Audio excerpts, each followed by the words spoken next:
He's, oh my God, what the hell is this? He's gonna try it. And will this be enough?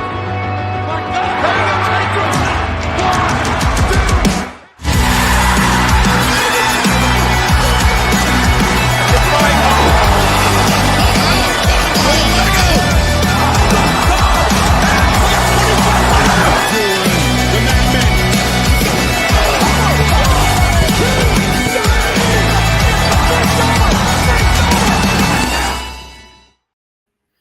What's up, everyone? Welcome back to another episode of Ruckus Wrastlin. I am Josh Mabry alongside my tag team partner in this journey, Justin Toner. How are we doing today, sir?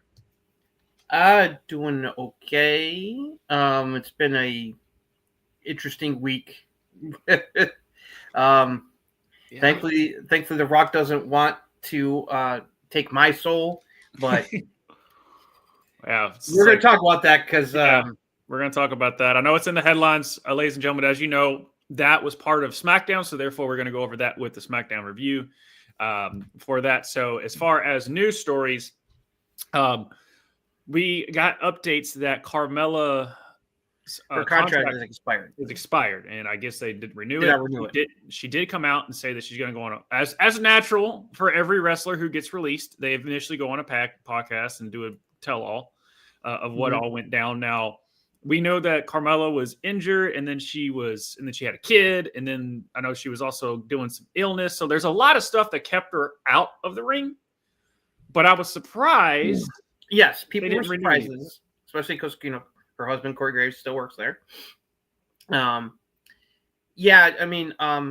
She initially took time off because she got pregnant, but then she developed what's called like drop foot, which is like after she gave birth to the kid, which is basically like a nerve condition where like basically like your foot is kind of like doesn't want to respond. It's like Right.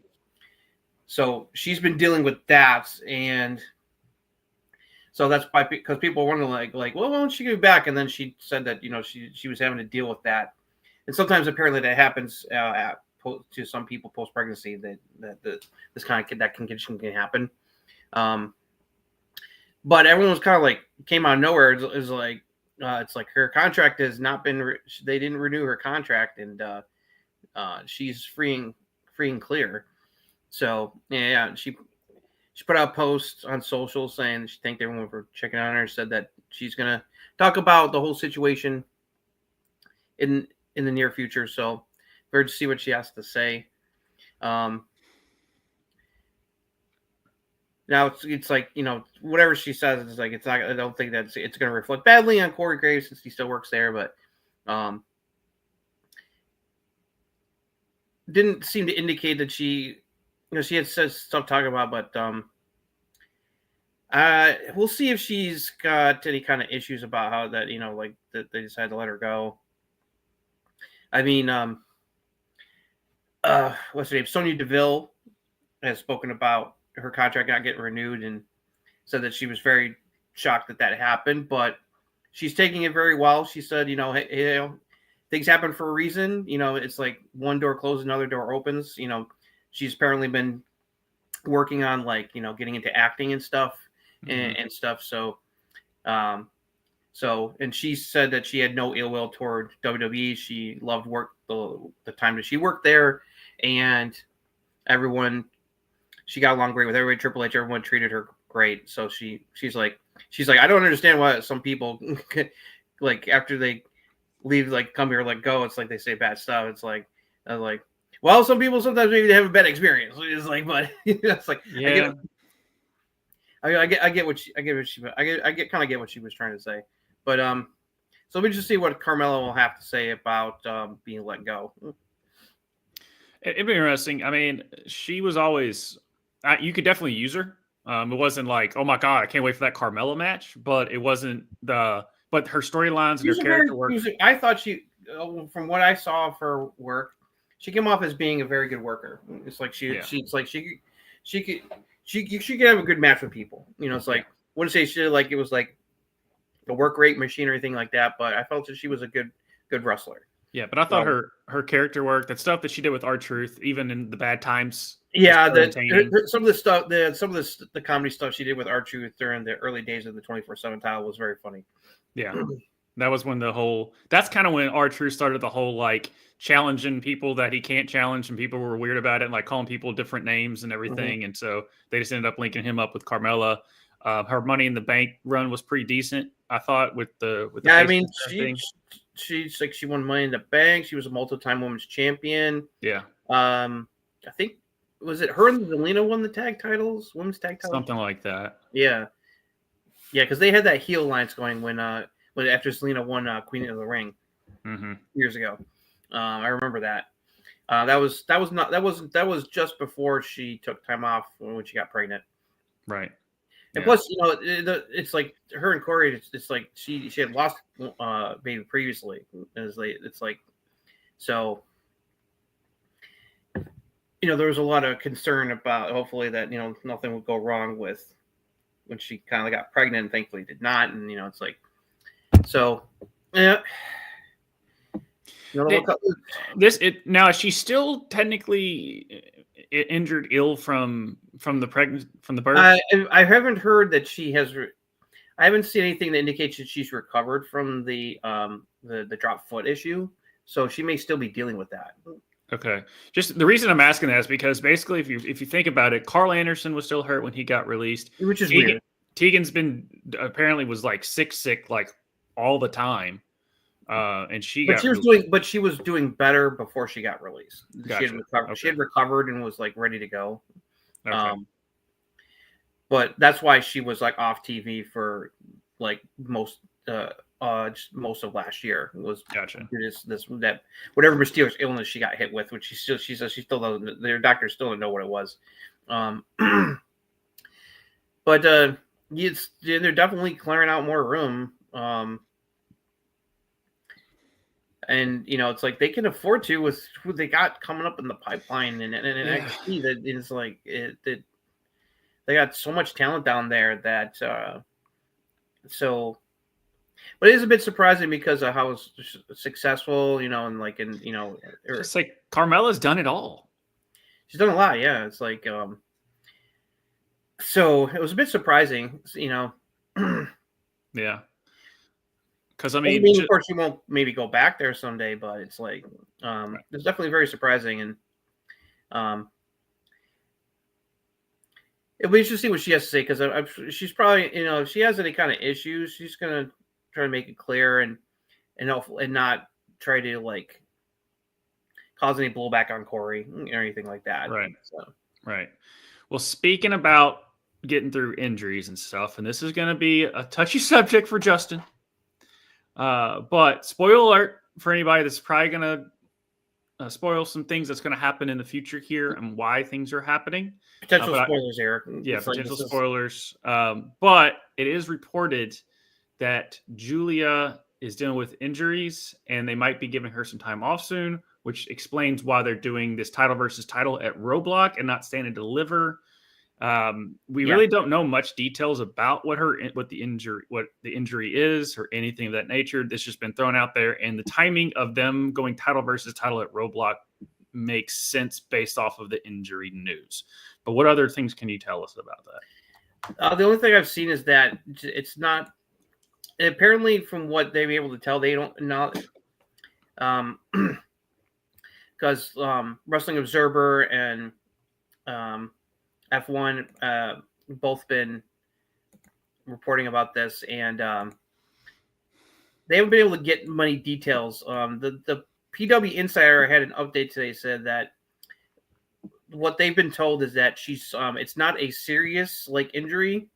Mm-hmm. She's basically just banged up, like basically kind of like a bunch of little minor things that she needs to take a break from the ring to heal up.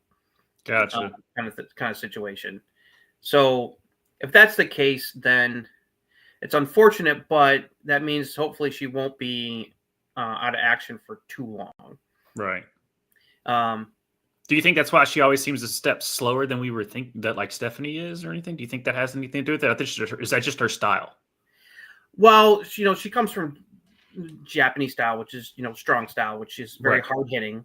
Now, of course, she's kind of dialed that back for working in WWE. And she did have an injury that delayed her debut in WWE last year, if you remember. While she was working Marigold, she hurt her wrist, and she was out for like a month and a half. So that kind of pushed back her. Well, that's right. I'm remember the wrist injury. Finishing up her commitments to Marigold before going to NXT. So,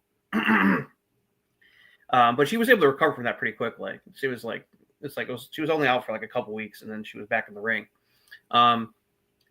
So if she's just if it's just banged up, best case scenario, she'll maybe be back after Mania at some point. Maybe gone for maybe only 2 months, maybe 3 at the most, if we're lucky. But obviously they want to give her enough time off that if the match result is that she's going to lose the title, that they want the title off of her for the time being. If they want it, because if it was only for like a month or something, they can, there's things they can do, but obviously,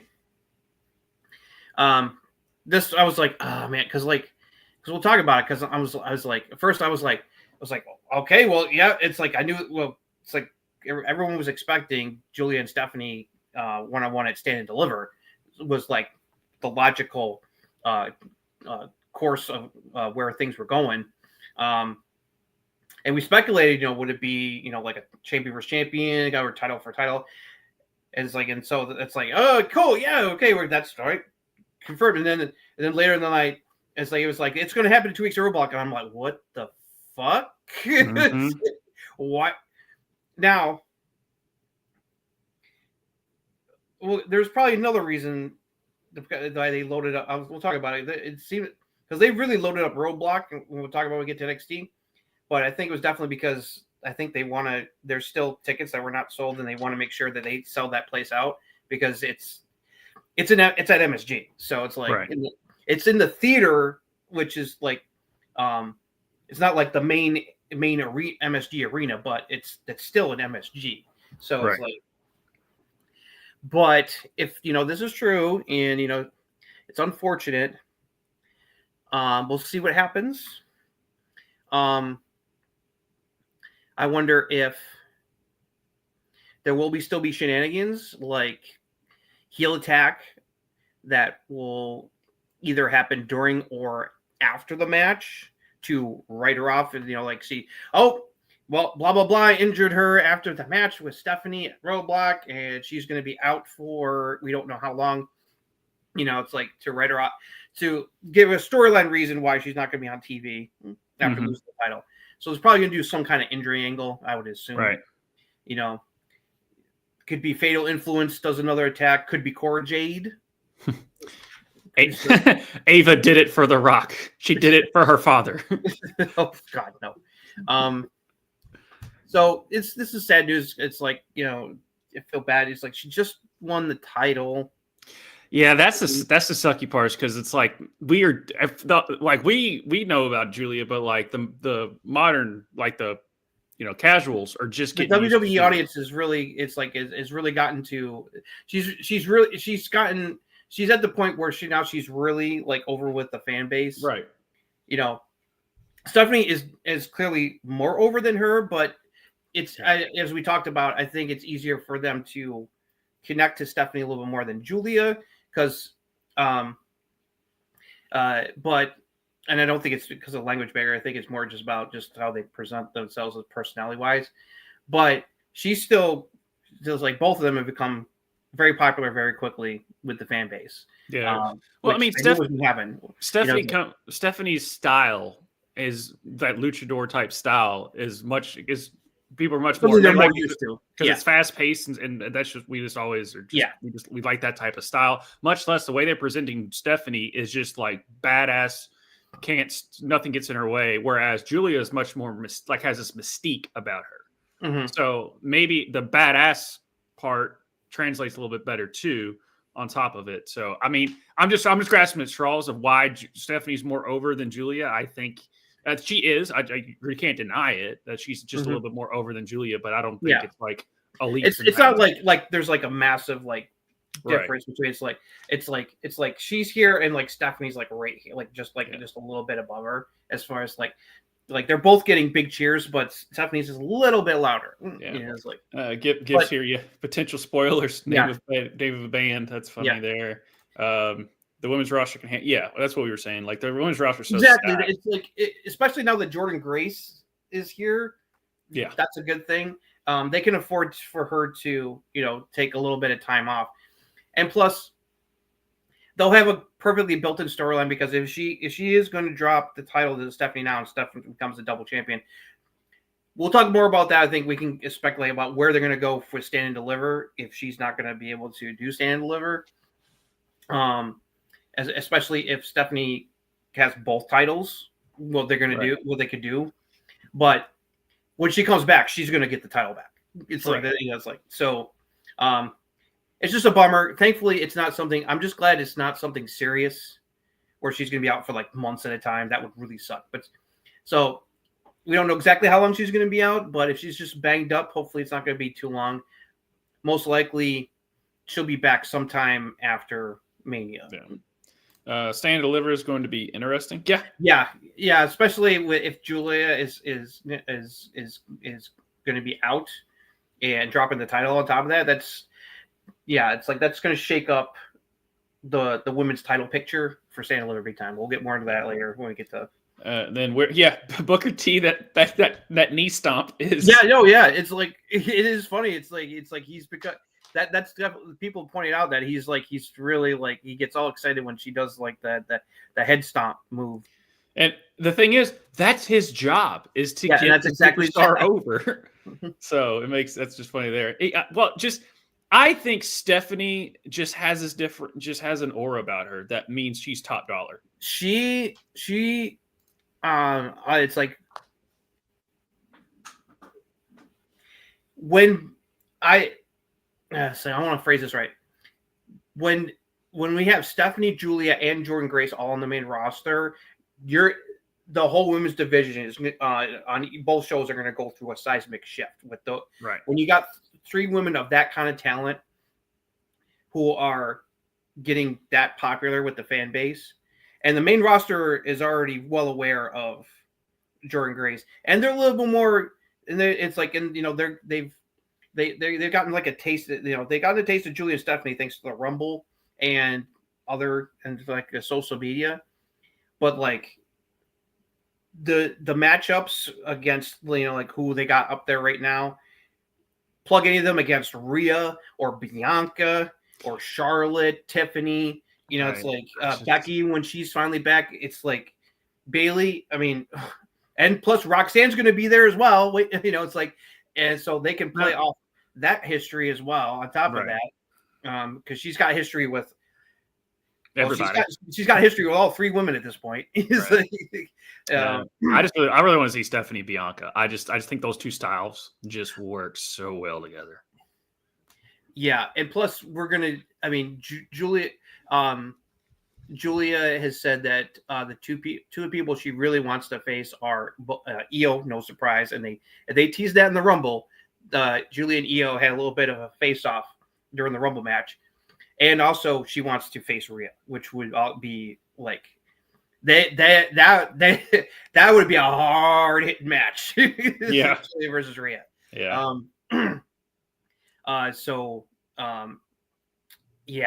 It's so we'll wait to see what happens at Roadblock, which I think will also help us give us a clear picture of what kind of title matches they're going to build toward for Stand and Deliver, especially if we have Stephanie got her two belts. Right. What they're going to do with that. Well, I mean, she will be the first women double champion as far as NXT is concerned. Yes, that's going to be huge. For those historians out there, the last double champion they had in NXT was a man named Keith Lee. Who had both the NXT and North American titles at the same time. Yep. And then he went to the main roster and Vince killed him. And Bear Claw, or whatever the hell it's called. Yeah, that's a good point. Gif is, I mean, they technically, collect Masha. I don't think Tessa's going to be on WWE anytime soon, but you never know. You never know. Never say never in the world of wrestling. And speaking of the world of wrestling, TKO CFO came out earlier this week and said that next year Saudi will be getting 3 PLE events. But before we all flip out about them having 3, we already know 2 of them. They're getting the Rumble, and then they always do their crown jewel anyway. Yeah. So I think also pretty much King and Queen of the Ring is going to happen. Because that seems to be one of the things that they've given them as well. So that, because like they said, there's only going to be one PLE in Saudi Arabia this year, and it's either going to be King and Queen of the Ring or a crown jewel. We don't know which one yet. It's either one of them. Could be either one. Because they made a big deal about the crown jewel thing, so I would lean more toward them doing crown jewel again because of the crown jewel title thing. But so next year they may get King and Queen of the Ring again. They might do King and Queen of the Ring somewhere else this year, tournaments. And I'm glad that those are back and that they have stakes with the title shots. It's like that was a great idea last year. So winners get title shots at SummerSlam. You know, it's like so. We're gonna see that again this year. So yeah, because everyone's bummed about the Rumble, understandably, that it's going to be in Saudi Arabia. But you know, we're just gonna have to deal with it. It's only going to be one for 1 year. You know, it's like my hope is that they just were like, all right. My hope is that the CFO went there and said, I know we've got this deal. Let's speed this deal up. We'll just give you 3 in 1 year, like just to get it over with. I don't think that's how this is structured. Remember, it was a 10-year deal when they first signed it, and that was right. Like, and I think we're like halfway through that deal. Right. I know they had a 10-year deal. It doesn't mean that they can't renegotiate. Now, whether or not they're going to renew that deal, I wouldn't be surprised, you know, because it's like, you know, it's like if money talks. If people keep watching and people keep attending, yeah, why are you gonna? And they keep shelling out the dollars. It's like the wrestling fan community in Saudi Arabia is strong. Yeah, like we've seen it in their shows. I know it's gross, Giff. I get it. We don't like it. It is, but one thing I will say, it's like I am not a fan that it's going to be in Saudi Arabia next year, but Rumble being in Saudi, it puts Sammy being a Rumble winner on the table because of how uber popular he is over there. Is CM Punk like they adore Sammy like on another level. Yes. You think like the crowd, you know, like the love that is like it's on par or maybe even above, you know, like what the kind of reception he gets in Canada. Yeah. It's Saudi because he's Muslim. Right. You know, he's uber popular there. So that's one positive that could happen is that Sammy potentially won the Rumble last year is potentially on the table because it's in Saudi Arabia. And we'll see if CM Punk is true to his word. That's the other thing. Because it's one thing if like he can skip Crown Jewel, no big deal. But you going to skip the Rumble? You going to skip a possible King and Queen of the Ring? Yeah. That's going to be tough storyline wise. It's going to be tough for the entire roster. Right. Really. Especially the travel and all that stuff. Yeah, it is gross, but it is. We're with you, Jeff. No, yeah. Nobody is happy about it. That the Rumble's in Saudi Arabia. Well, I mean, the Saudis are, but yes, they are, and the wrestling fans there are going to be excited, and you know, and good for them. It's just that, you know, it's yeah. What can you do? Yep. Yeah. What can you do? Well, you know what we can do. We can move on to SmackDown. We need to talk about the SmackDown. It was something. Oh, yeah. That's what I'll say is a little. Yeah. Here's a recap of what happened on last week's episode of Friday Night SmackDown. Showing with Nick Aldis informing Cody Rhodes that he was not going to be in the main event anymore because The Rock wanted to speak to him. Opening match was Drew McIntyre versus Jimmy Uso. Jimmy Uso pulled up a surprise roll up for a surprise victory. Afterwards, McIntyre attacked him and claymored him and then beat him up before security stopped him. So Sikoa told Jacob Tamatanga what happened last week was an accident. And Jacob said that he and Solo were going to be taking on Damian Priest and Braun Strowman in the main event. R-Truth, Carmella, Hayes are still having issues, and it led to revealing that there would be a tag match with Hayes and The Miz coming up against R-Truth and LA Knight. Video package Zelina Vega was aired. Then we got Carmella, Hayes, and The Miz teaming up against R-Truth and LA Knight.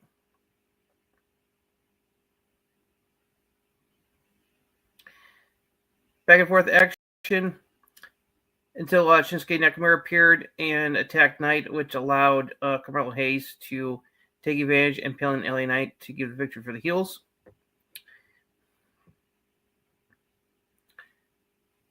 Video on Charlotte talking about she's the blessed, blah blah blah blah. She's gonna take on Tiffany at WrestleMania. Tiffany came out to cut a promo about Charlotte. Nia Jax and Candice LeRae came out to interrupt. Jax promised that after she was done taking care of her and Trish Stratus at Elimination Chamber, she was going to take the title and face Charlotte at WrestleMania. Then we had Tiffany Stratton taking on Candice LeRae in a one-on-one match.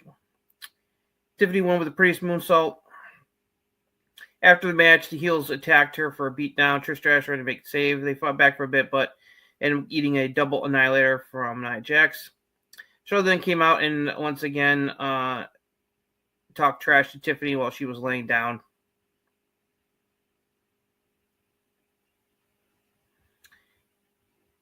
Cody Rhodes and Damian Priest exchanged words of respect in the back.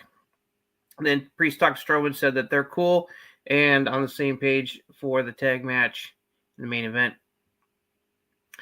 Naomi Brock Flair said that they were ready to defend the women's tag team titles against Liv and Raquel on Raw. They're convinced that they were responsible for the attack on Jade, and this was payback. Video on Alexa Bliss, where she talked about that she's been in the chamber before, she's won it, and she's going to do it again. Then we had Naomi taking on Liv Morgan, but that didn't happen because Liv and Raquel attacked the baby faces and laid them out.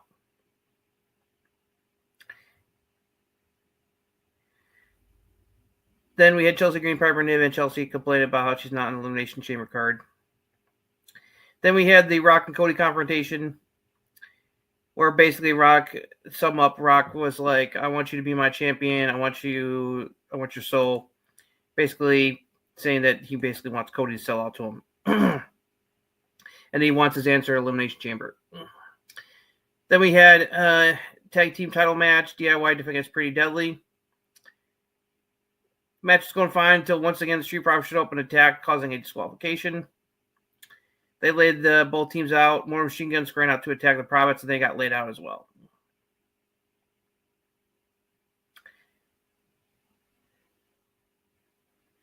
Then we had a pre-taped video from Kevin Owens showing that he was stalking Sammy and his family outside their home, saying that this is all Sammy's fault. He's being selfish, that he's putting his career and life in jeopardy instead of his family's well-being, and that he asked for this.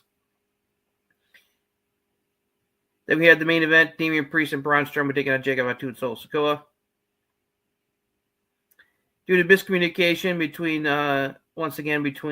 Solo and Jacob Fatu, Bayface will take victory, and a South Heaven choke slam finished Solo off to give Damian and Braun the victory to close out the show. That's all that happened on last week's episode of Friday Night Smackdown.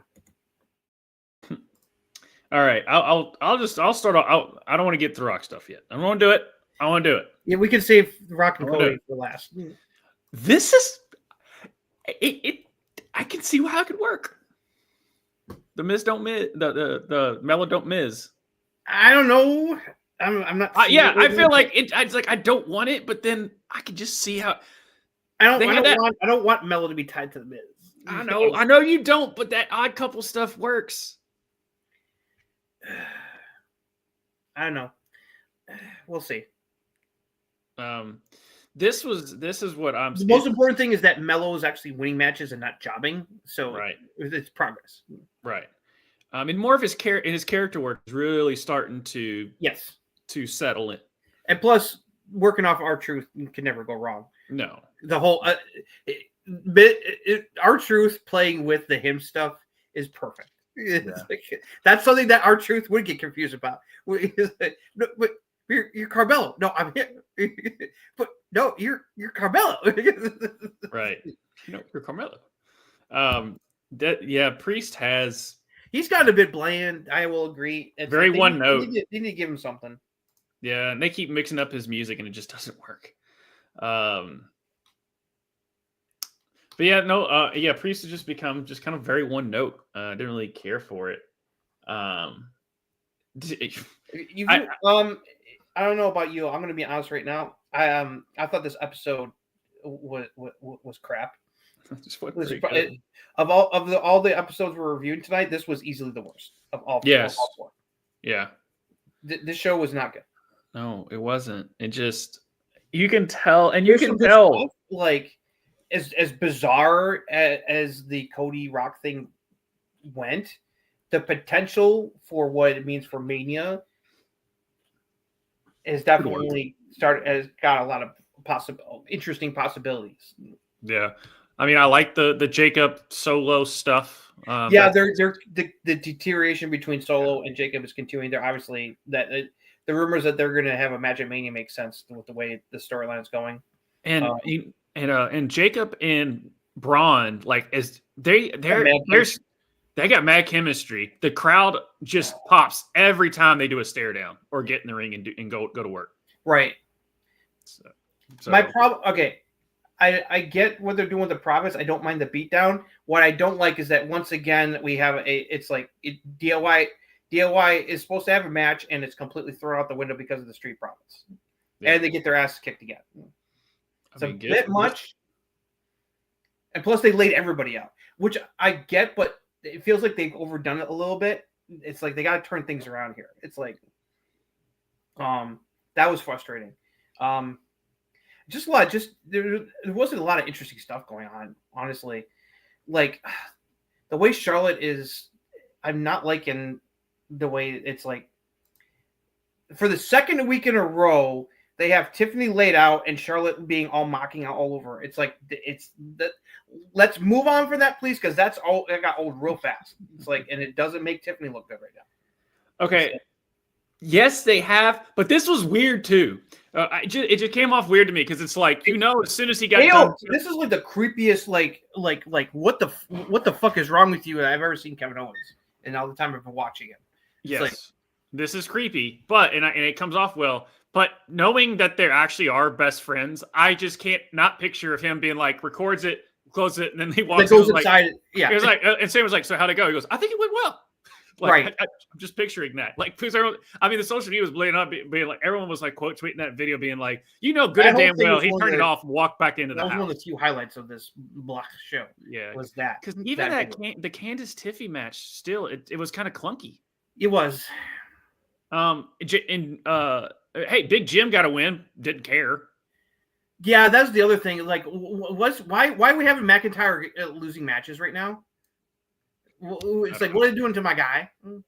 Especially going to fucking Elimination Chamber. Yeah, but it's not. Again, with that one, I understand. He still beat down Jim afterwards, but you have to at least prop Jim up because you're having him as one of those mid card to upper tier superstars on that show. Mm-hmm. So if McIntyre goes out there and squashes Jim, you can tell they're putting stock in Jimmy.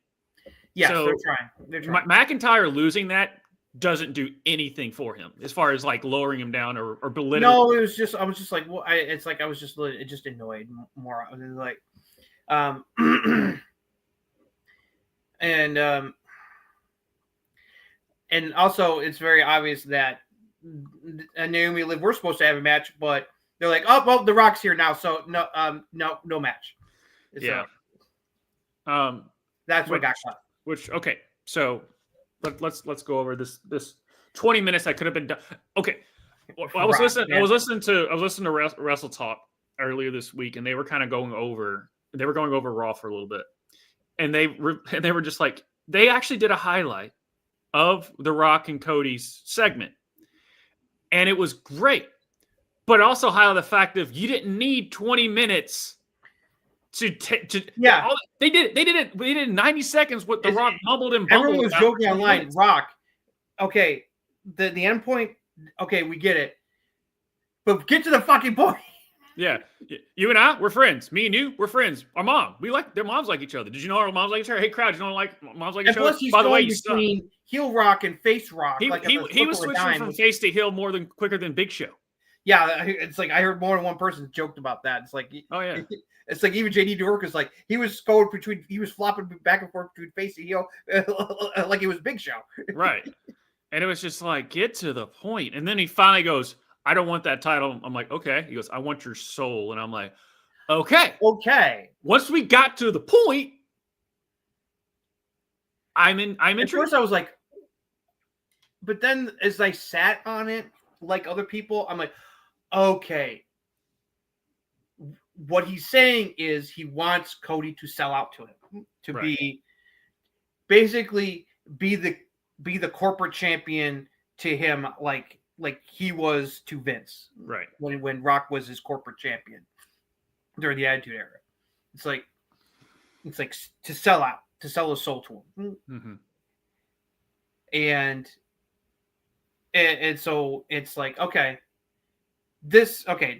now this adds intrigue, because now, as much as I know some people would like to see heel Homelander Cody, it's not happening anytime soon, people. I'm sorry. He's still too super fucking over with the fan base for them. It would be really stupid to turn him heel right now. Yeah. I mean, it's like the only one you could argue that it may be even more popular than him right now is Jey Uso, and there's nothing wrong with that because he's on another show. But like Jay and Cody are like uber over with the fans right now. It's like I would say Jay is the most over person because of Raw. The crowd is just nuts for that. Mm-hmm. But it's like you can tell how much the fans still love Cody. It's like there's no question about that. So it's like, so he's not going to sell it to The Rock. So when he tells The Rock no, that's where things are going to get interesting. How's The Rock going to respond when Cody says no? I'm not going to sell out to you. I'm not giving you my soul. Right. What's The Rock going to do? Yeah. I mean, I don't. Yeah. And so, but the thing is, will he use his power to insert himself into the title match, and it becomes a triple threat against whoever is between him and Cody and whoever wins the men's chamber, or if he's not involved in the match, which he's hinted at, he goes, "What's going on between me and Cody may not necessarily lead to a match between us." Right. If he can't do a match because of upcoming acting commitments, because don't want to get injured, especially if you're going to be in a Scorsese movie. Yeah, but that's not supposed to be filmed until later this year. I know, but you still don't want to get hurt because you don't want to get hurt because you don't know. It's like if you get hurt, how long you're going to be injured. Right. So if he's not going to wrestle a match at Mania, but he's still going to be involved, that means that if he's not going to wrestle, Cody turns him down, then someone else is going to sell out to The Rock and try to beat Cody for the title to become Rock's corporate sellout champion. And I've got two guesses. There's only two likely candidates out of who is in the men's chamber match that fit doing this. Go ahead. Who do you think? Corporate Cena or Cody Rock Punk could work, which is CM Punk. Yeah. That C stands for corporate. Corporate man Punk. I agree with you on Punk. Punk selling out is a high possibility of the candidates that are in the chamber, because he's never had that WrestleMania Mania match in his career, and he's hinted that, I am Satan. Remember when he came back, he said, "I'm not here to make friends. I'm here to make money." Right. So it's like it would shock the fans, but he could easily maybe it's like some people I saw, maybe that's the favor, is that if say like he doesn't win the chamber, like say like Cena wins the chamber, Cena doesn't sell out, but Rock is like, yo, Paul, I need that favor. Give me a meeting with The Rock. And boom, he sells out. Yeah. And Rock uses his power to put Punk into the match as his corporate champion proxy to take the title. But here's my reasoning behind Cena. I get people want to see heel Cena, and I get it because we have not seen heel Cena since Dr. Thugonomics. 2005? Way back over 20 years. 2008? Something like that? No, more like 2004, 2005. It's like that's what I'm saying, like 05, 08, like right around there. It's been 20 years since he's been a heel. Right.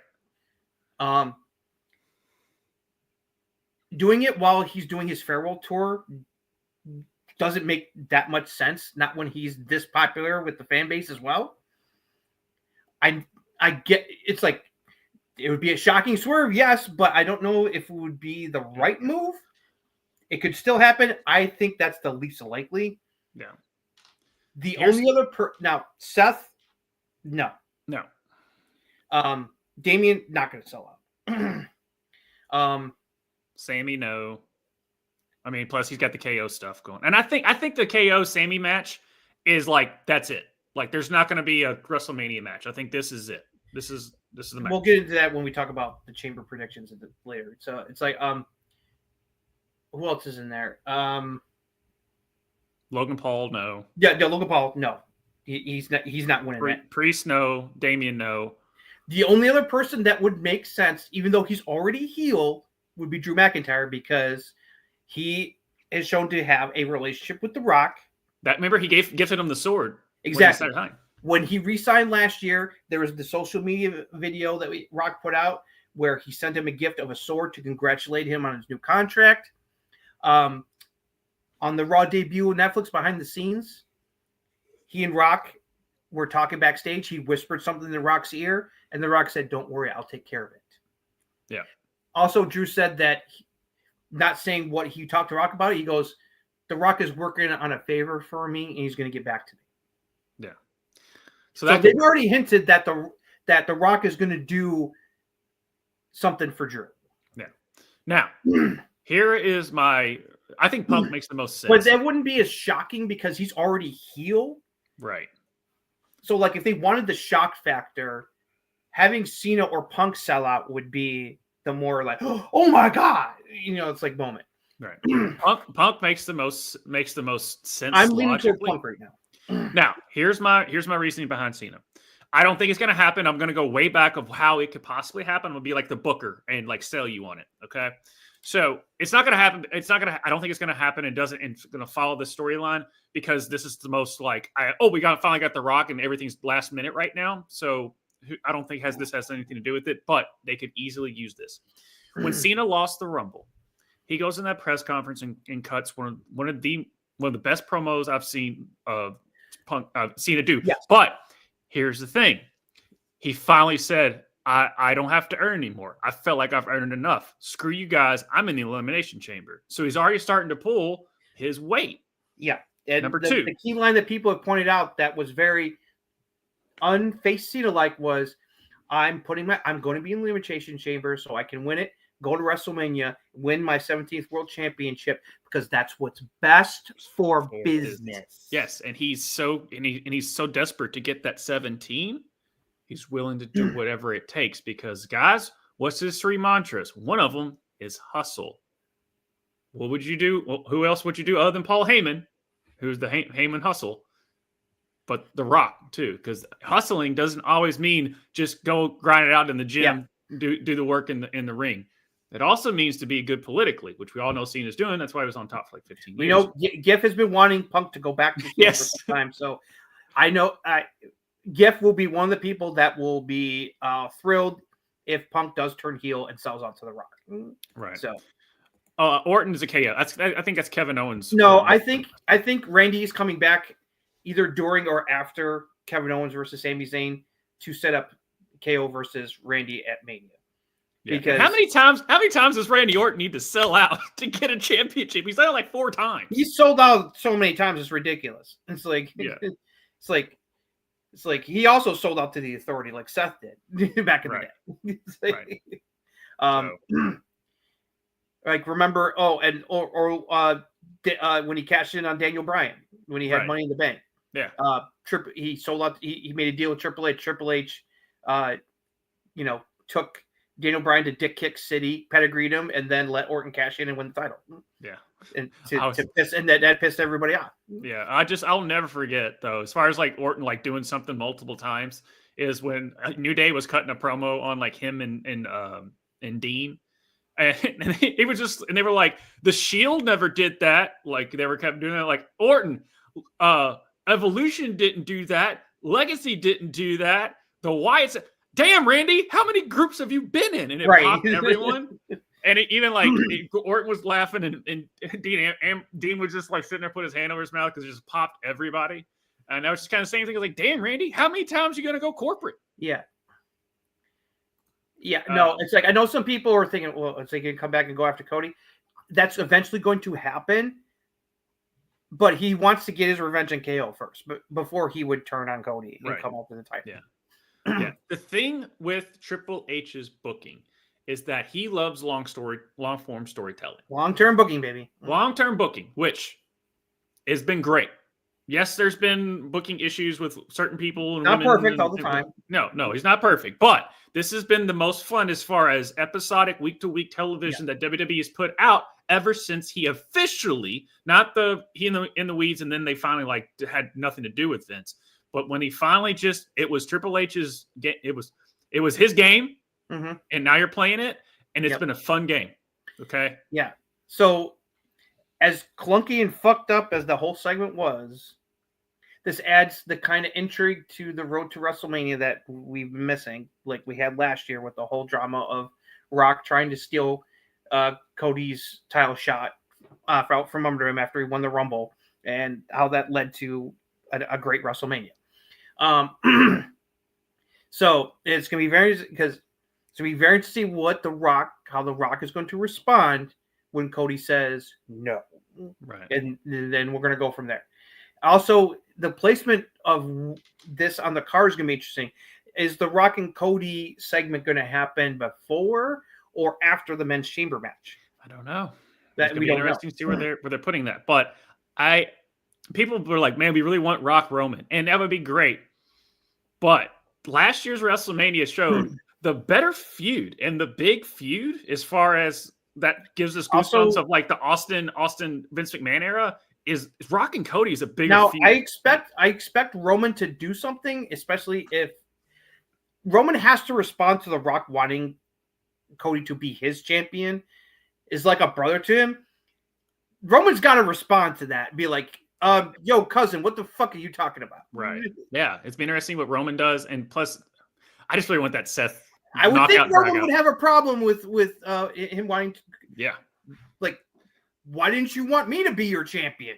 Where is like? And it goes back to that promo they did on Georgia Tech, where he was like, "You're in my way in life," and he's still in his way. Between him and he's getting into his family business. Yeah, but he's gonna I will not be surprised if Roman shows up in the during the chamber match and fucks Seth over as payback for what happened at the Rumble. Oh yeah. Because he's not going to let those stomps go, especially the one to the steps. He's going to get payback on Seth for that. Right. Yeah. All right. Well, yeah. Like I said, this episode was not good, and mainly because they had to flip shit around 4 different times in the Rock. And hey, ratings don't lie though. Rock is needle move. It's the Rock, like people, and it went up the roof. It doesn't mean that the episode was good. It just meant that it was just the Rock just moves the needle. And plus it stunk that and to kind of segue into Raw, it stunk that we really didn't, that they cut the Liv Naomi match, but boy, did they deliver on Raw. Yeah, they made up for it on Raw. They made up for it on Raw. Whew, what a freaking, that was a banger. Not gonna lie. Yeah, let's get to a better show. Yeah. Here's a recap what happened on this week's episode of Monday Night Raw. We open with a promo face-off between Logan Paul and CM Punk, hyping up Elimination Chamber. It ended with Logan Paul smacking Punk in their face and retreating, and Punk promising that he's going to make him pay in Elimination Chamber. Then we had a triple threat match, Ludwig Kaiser versus Pete Dunne versus Penta. Ludwig Kaiser picked up the victory in that one. Rhea Ripley was interviewed ahead of her match against Io next week. Said that she plans on beating Io for the first time next week and going on to WrestleMania. And Io came up to interrupt, saying that she's going to win and go on to WrestleMania, and they had a stare down. The New Day took on LWO in a tag team match. New Day picked up the victory with some shenanigan cheating. They continued to attack Cruz and Del Toro afterwards. Dragon Lee came out to try to make the save, but New Day beat him down as well. In the Judgment Day Clubhouse, Finn Balor and Dominic were still arguing about things lately, and especially about everyone losing last week. Dom's still pushing for a new member. Finn once again turns it down. Liv and Raquel promised that they'll get things back on track by winning the tag titles tonight. Gunther came out, cut a promo on Jey Uso, and then it revealed that he was doing a special challenge that Aaron Pierce let him pick an opponent tonight, and it was Akira Tozawa Alpha Academy. He mocked Tozawa before the match. Tozawa put up a fight, but eventually got choked out by Gunther with the sleeper. He continued to do so afterwards. Otis ran in to break it up to make the save. Gunther beat up him as well, causing Jey Uso to come out to save him and causing Gunther to retreat. Then we had women's Intercontinental title match, Lyra Valkyria against Dakota Kai in a rematch of the finals. Lyra Valkyria picked up the victory with Nightwing to retain. After her Dakota shook hands in a sign of respect, Ivy now came out, attacked, and laid them both out and stood tall with the title over Lyra. Jackie Ribbon sat down with Sami Zayn in an interview about everything that's going on with Kevin Owens. He's very shaken that KO came to his home like that, and it's getting personal with him involved in the family. He reveals that he went to KO's home and instead only found his mom there, who he talked to, but he felt ashamed afterwards that he would even contemplate doing something like that and stooping to KO's level, and promised that Kevin Owens was going to feel pain at Elimination Chamber. They had Braun Breaker taking on Dominic Mysterio in a non-title match. Judgment Day interfered, causing a disqualification. They tried to beat down Braun, but he fought back, spearing Carlito and stopping Finn from attacking with a chair and had a stare down with him. They recapped Cody and Rock from SmackDown. Ivy now cut a promo in the back with the Creeds, saying that she was going to take the title from Lyra and the Creeds are going to get the tag team titles. War Raiders came in to attack the Creed brothers and had to be separated. Cody Rhodes came out to a promo talking about The Rock's offer and thinking about it. Seth Rollins came out to talk to him, asking what the hell he's thinking, even contemplating The Rock's offer. They went back and forth, Cody reminding Seth that he sold out to the Triple H and the Authority years ago when he turned on the Shield. And that, but he did say that he helped him last year at WrestleMania, kept his word, it was his Shield, and he will always appreciate that. Seth said he's not trying to judge Cody, and that he wants to face this Cody Rhodes at WrestleMania and not a corporate sellout to The Rock Cody when he wins Elimination Chamber. Then Jey Uso was shown making sure Akira Tozawa was okay in the back with Alpha Academy. He ran to A-Town Down Under, who ran him down, and that led to Jey super kicking Waller in the face, probably setting up a match between them next week. Then we had the main event. Women's tag team titles were on the line as Naomi and Bianca Belair defended against Liv Morgan and Raquel Rodriguez. This was a fantastic main event. Great near falls. Crowd was completely into it, buying into the near falls. Dominic Mysterio heavily interfered, tried to help the heels win. When he had the ref distracted at one point, Raquel took advantage and smashed Naomi's head into the post when she was going up for moonsault and fell off, and Liv quickly took advantage, pinning her to win the match and give her and Raquel the women's tag team titles once again. And they, along with Dominic, celebrated their victory to close out the show. So that's all that happened on this week's episode of Monday Night Raw. See, this is how you do it. This was a much better show. Much better show. The only little thing that I really didn't care for, honestly, I thought Logan and CM Punk underwhelmed so bad compared to what I thought they could do. I thought it was good, but I was expecting better. That's what I'm saying. Like I just like the ending where he just smacked him. Yeah, and it cut him. Yeah, you got to drew a little bit of blood. Drew a little blood. But I was expecting more from Punk to really go, because you know how Punk can always go with those jabs about personal stuff, and he didn't. He held back. So that I was surprised about that. Where are we going? I know he's got it down here with the Ludwig gives me like a little Regal vibes, and he does, and he wants to push Ludwig. Where are we going with those three? One or more of them are getting into the Intercontinental picture. Okay. All right. I thought the Rhea Io thing was just like Io was just standing there the whole time. Like the logistics of that was just like all of a sudden you just turn. There's Io. He's just standing there the whole freaking time. Just move over. Like that was semantics stuff. I thought the Sammy stuff was great. The New Day stuff was the same interview where it's like that was awesomeness. That's Sammy stuff was great. This is why this is why we love Kevin Owens and Sami Zayn. They're fucking killing it with the build to this match. Yep. Yeah, they are. What did you think of that New Day LWO stuff? Do you think it was kind of throwaway? Yeah, it felt like a throwaway match, but it's obviously it's building toward eventually Ray's going to be back and get his revenge on New Day somehow. Yeah. Okay, my question to you, because I thought the match was fine with Lyra and Dakota.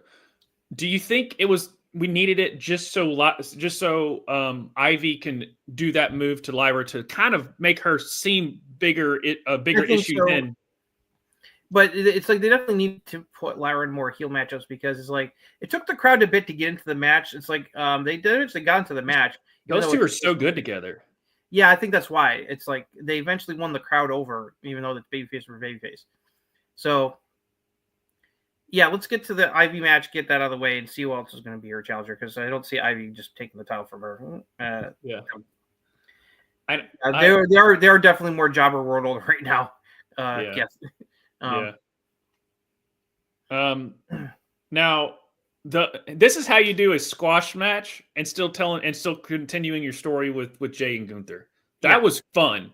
Because it had that. Tozawa was very good in that kind of role. Yeah, it's like where the crowd likes him and they were rooting for him.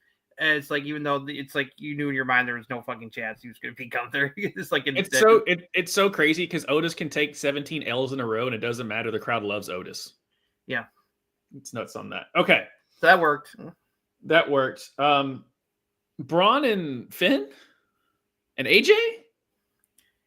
Some people are thinking a triple threat for them at Mania. That's like that could work. Yeah, it could. What about Sheamus though? It's like it's like a Sheamus. Yeah, I know that's the thing. It's like what's going on with Sheamus? Fatal 4-way, maybe. I don't know. Maybe. But I mean, just because Braun and Sheamus have been doing it for like the past few months, so maybe they're just like, oh, let's just do this. All right. All right. Now, the best two parts of the show, easily. That Cody and Seth promo was awesome. Exactly what was needed after what happened to Rock. So good. I love how Seth's like, how are you even considering selling out to him? Why did you should have smacked him in his fucking face. Right.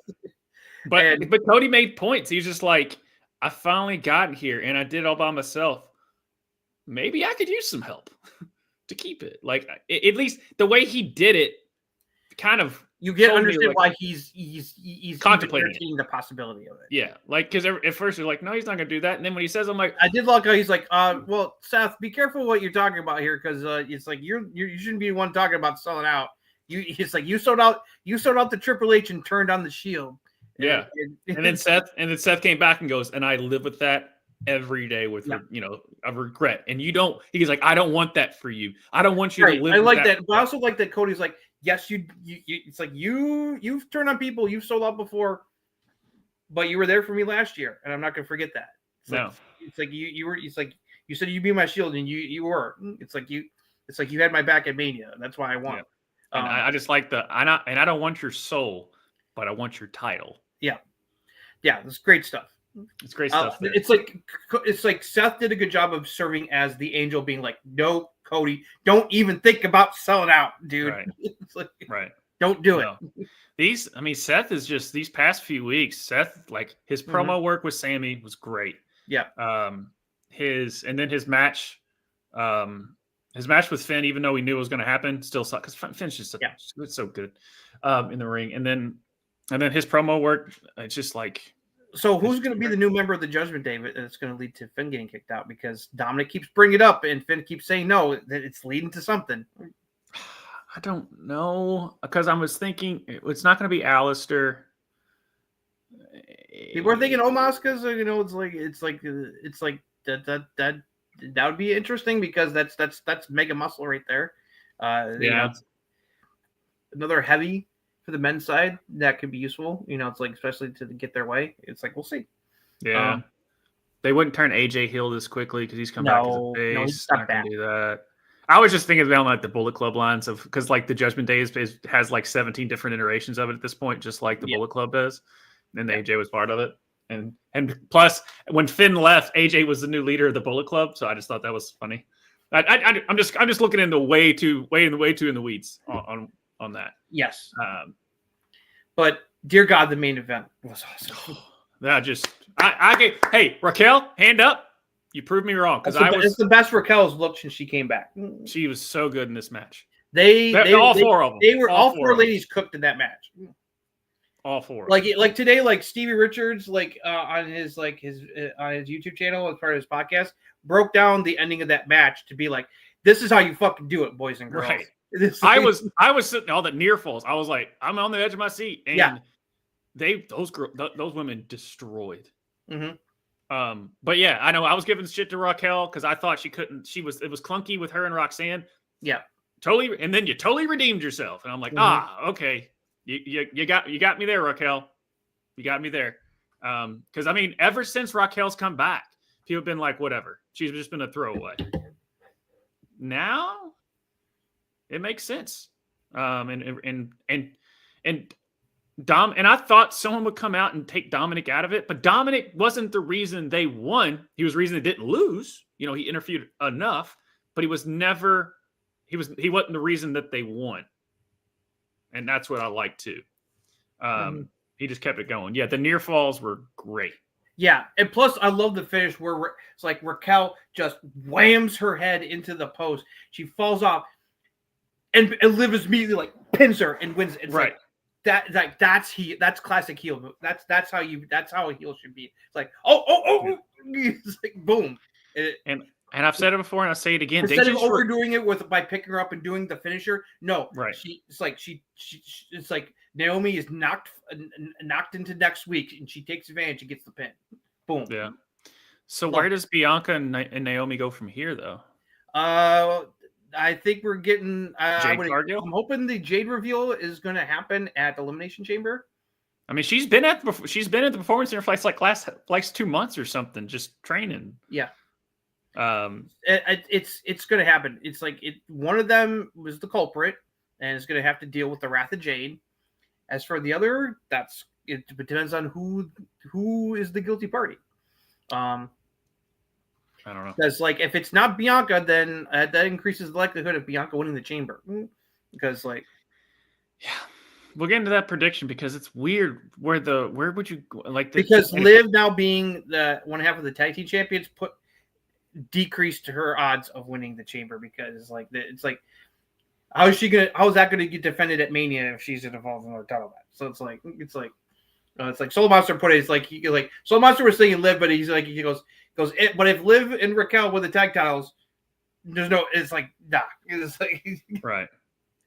Yeah, but it was just so freaking good. It was time. It's like it's time to freshen up the tag division with it's like they had a good run, but and plus they're pushing a lot of these women face teams. Like look at what they're doing with Soroka and Zarya down in NXT. So, that Rikishi joke is never gonna not be good funny. Yeah. To me, it's part of the bloodline, guys. Just so you know. If I had to pick, I think it's gonna be revealed that Naomi did it in order to for obvious reasons, and she turns heel. Yeah. I don't think it's Bianca. I don't think they have the guts to turn Bianca heel just yet. No, and again, I think Io is still going to be part of that match at WrestleMania anyway. I'm hoping that there are shenanigans with this title match with Rhea that will allow her to be in the title picture. Because she's going to get left out in the fucking cold, and Io is way too over, and she's way too good, and they've been booking her way too well to not put her in that match compared to some random ass throwaway triple threat or some shit. Yeah. I think it's going to be a triple threat with Io involved. We're definitely going to get the clearer picture once where wins the chamber, and it's like we'll talk about that at the end where we think the odds are is winning the chamber.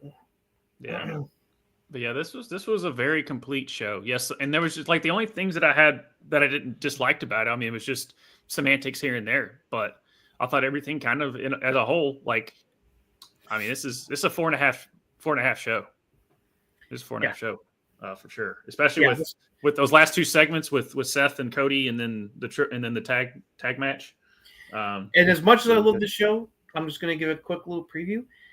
I think NXT was even better. Well, yeah, but I just like how people came out and was just like, oh, they're not booking the women's division, and they were just like, it's not better. We hear you. We see you. Here's this tag match. Yeah. All right. And yes, and NXT is always delivering in the women's division. And shout out to Petrovich. We'll get into that. Yeah. She impressed the hell out of me. But yeah, overall, I thought Raw was really, really good. Like I said, just semantics things of just Io just You got to have her walk in or something, not have her just standing there. She's not going to either. There's not going to be a clean finish, or she's going to get screwed again. And she'll get inserted into the title match against Rhea at Mania. Yeah. Against whoever wins the chamber. The more and more they keep tagging together, doesn't Liv and Raquel kind of remind you of like the female version of Shawn and Diesel? Absolutely. It's like they got that vibe. Yeah. It's not a bad thing either, even though Raquel's doesn't have the charisma that Diesel did, but that's semantics on that. You're talking freaking Kevin Nash. She had a bit of that charisma back in her NXT days, but hasn't been able to get down the main roster. Yeah. And I was like, and that's big due to the booking and also, dealing with her skin condition that put her out for most of last year. No, but when the lights came on and they gave her the main event, these women cooked. She really stepped up big time in this match. So. Yep. I will still call out bad match when I see one. Yeah. But I will never sit there and be like, "Oh, it's Raquel." I'll never say that again. No. So good work. So let's move on. Before we get to you think was the NXT better show, this actually we'll go back to Tony. I think Tony's in his groove. I think Tony's in his groove. This was still a good show. It's like not as good as some of the recent shows, but there was still a lot of good in this. It's not the face palm, right? Face like forehead slap. What the hell are you doing, Tony? So that's what I'm saying is like Tony's found his groove. It's not perfect. Nothing ever is. It's getting better. It's getting better. All right, here you go. All right, here's a recap what happened on this week's episode of AEW Dynamite. The show opened with Adam Copeland arriving in ambulance, promising Death Rider is going to be heading out of the arena out on it. Got a pre-tape promo of MJF running down Heyman and Page ahead of their match at the pay-per-view, while he was getting his AEW tattoo on his leg removed. Hangman squashed a local talent in less than a minute. MJF then arrived in the arena, cut a promo. and revealed that he had attacked Chris Daniels, left him a bloody mess in the back, causing Hangman to run back to check on him. Don Callis and Kyle Fletcher were still hanging out in the skybox watching proceedings. They showed a clip from earlier where Jericho revealed to Renee, along with Don Callis, that Don Callis had hired Brian Keith to take out Will Ospreay tonight on behalf of the Callis family, soften him up for the pay-per-view. So we had Will Ospreay versus Brian Keith in a match. Ospreay picked up the victory with a hidden blade. Ospreay then went to attack Kyle Fletcher, and they brawled in the crowd. They recap Mariah May being attacking Toni Storm on Collision this past weekend, laying her out and challenging her to another match at Revolution, where they can have a Hollywood ending to their story. Mercedes Moné ran into Billy Starks from ROH in the back, dissing her and tossing water in her face. Momo Watanabe showed up with a bat to scare Moné off. As the build to their match at the pay-per-view continued. Then we had the Outrunners taking on the Murder Machines, Lance Archer and Brian Keith from the Don Callis family. Winner would get a tag team title shot against the Hurt Syndicate. Thanks to distraction from the Hurt Syndicate, the Outrunners picked up the victory to earn the title shot, leaving Murder Machines very unhappy. We recapped what's going on between Swerve and Ricochet with him stealing Prince Nana's robe. So restricted with Prince Nana came out to cut a promo and said that Nana was right that he needs to refocus and get back into the world title picture. But he does need to take care of Ricochet, so he's got going to kill two birds with one stone. They called Ricochet out and revealed that they talked to Tony Khan and had an offer that Ricochet wouldn't be able to refuse. Even though he doesn't want to face Swerve, he and Swerve will have another match at Revolution. It'll be a no more contenders match. Whoever wins will get a AEW World Title shot. Ricochet accepted. After he left, Adonis said that Swerve needs to get his rope back or they're going to be done. Hangman told Renee that Christian was going to be okay, but he said that he threatens to hurt MJF more, including if he sees him run him down with his own car. Then we had the Undisputed Kingdom taking on Daniel Garcia and FTR in a trios tag match. Cole pinned Garcia to pick up the victory. The two teams got into afterwards with Garcia and Cole trying to be peacemaker. And it was revealed that FTR would face O'Reilly and Roderick Strong in a tag match on Collision on the weekend. In the back, Copeland attacked Claudio. Will Yuta jumped from behind. They took him. They fought out to the ring. Marina Shafir was with them. But Jay White helped him turn the tide, including a Busaiku knee hitting Marina by mistake from Yuta. And Jay White kept Yuta and Moxley at bay while Copeland did a concerto to Claudio. He was going to do one to Marina Shafir as well, but Willow came out and asked that she get to do it instead, and she delivered the concerto to Marina as payback for Marina attacking her the last couple weeks. Both were later shown being put into the ambulance by Copeland, Jay White, and Willow as more Death Riders go down. Harley Cameron took on Deonna Purrazzo. Harley Cameron picked up the victory. She's still very over with the fans. Then we got to our main event.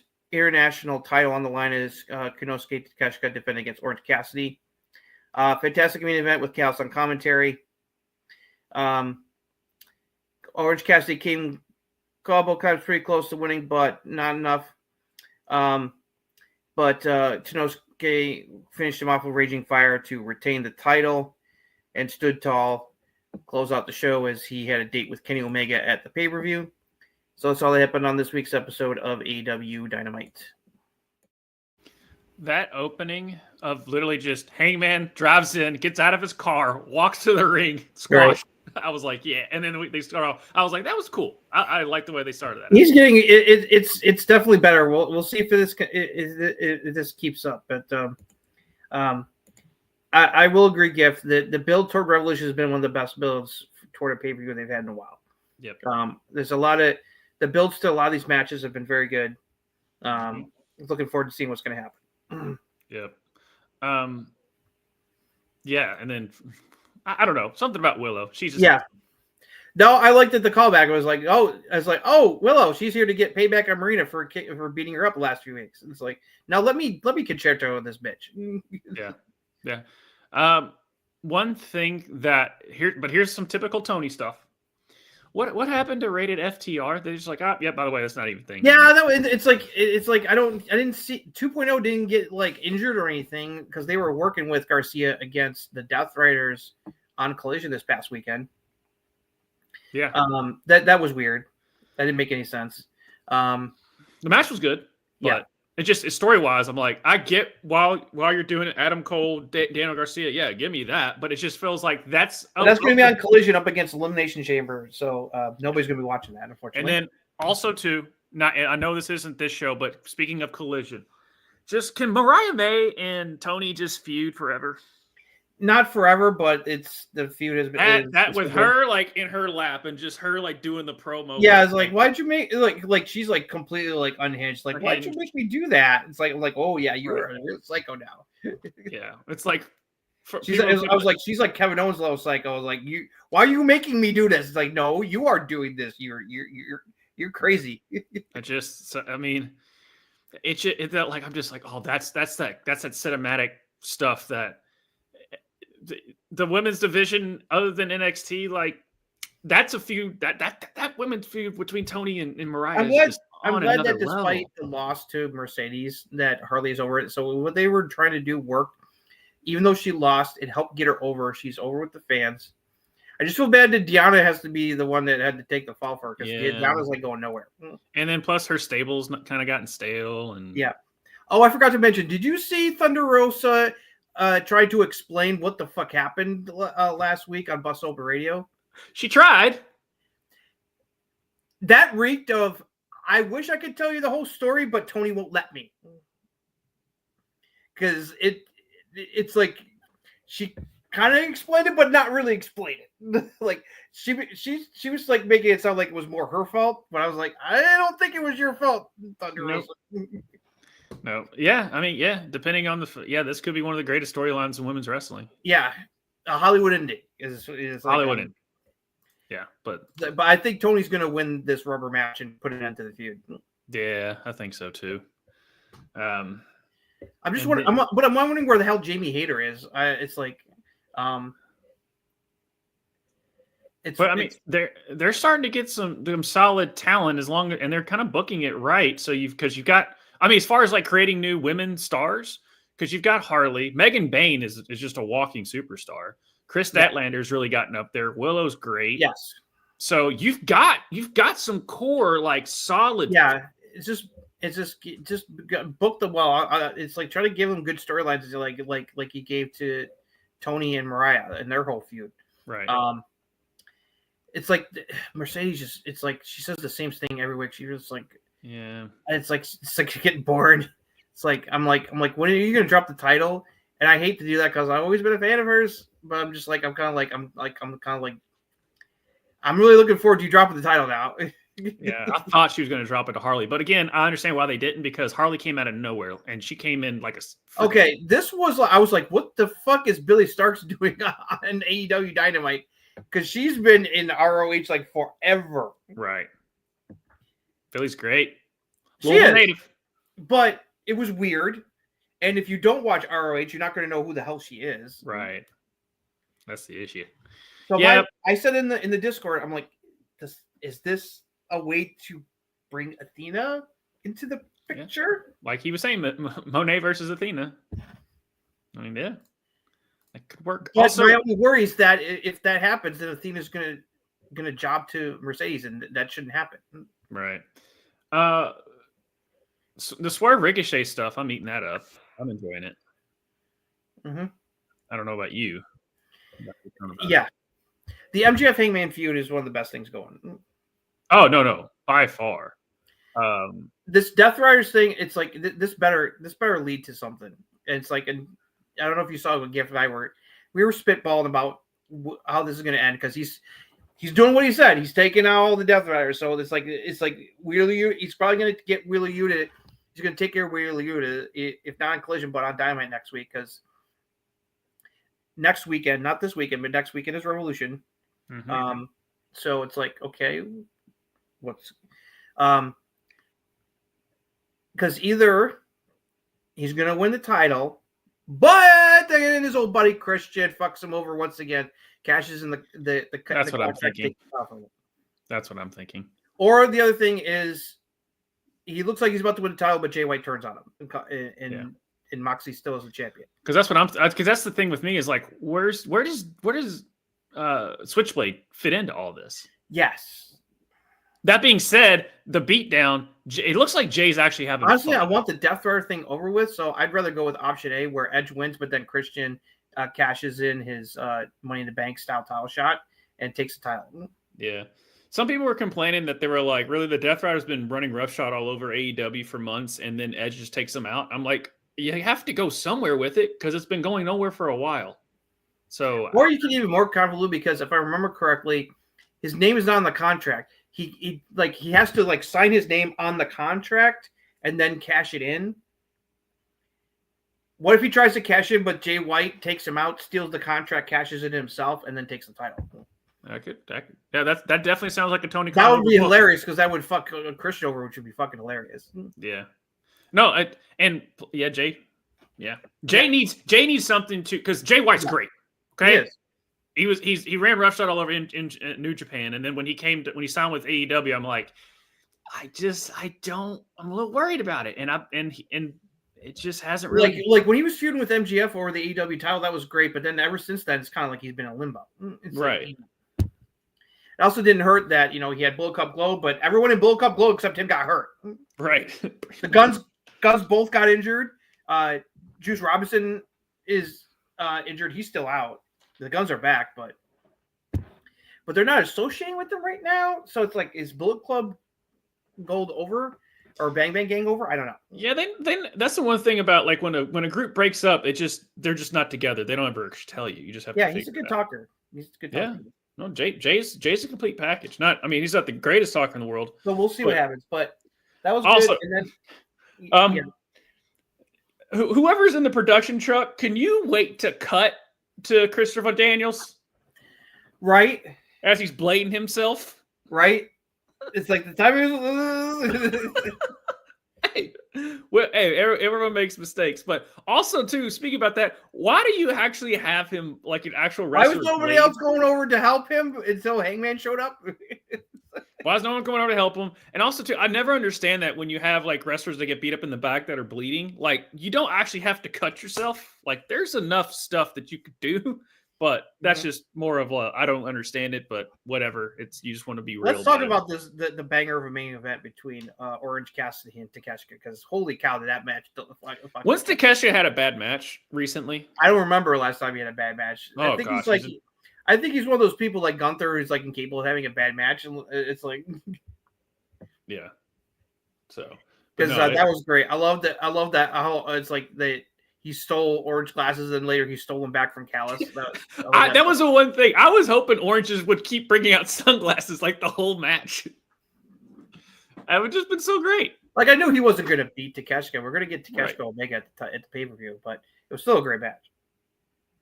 Yeah, that was Orange Cassidy. The fans were buying into the near falls, which is a testament. Yeah. It's like, it's like, he has a potential to really cook this year. Don Callis finally has the right guy for him to be the mouthpiece for. Yes. With Takeshita. So, yes, I agree with you, Giff. Also, the build for Ospreay Fletcher Cage match is also that match is going to be a hell of a thing. Yeah.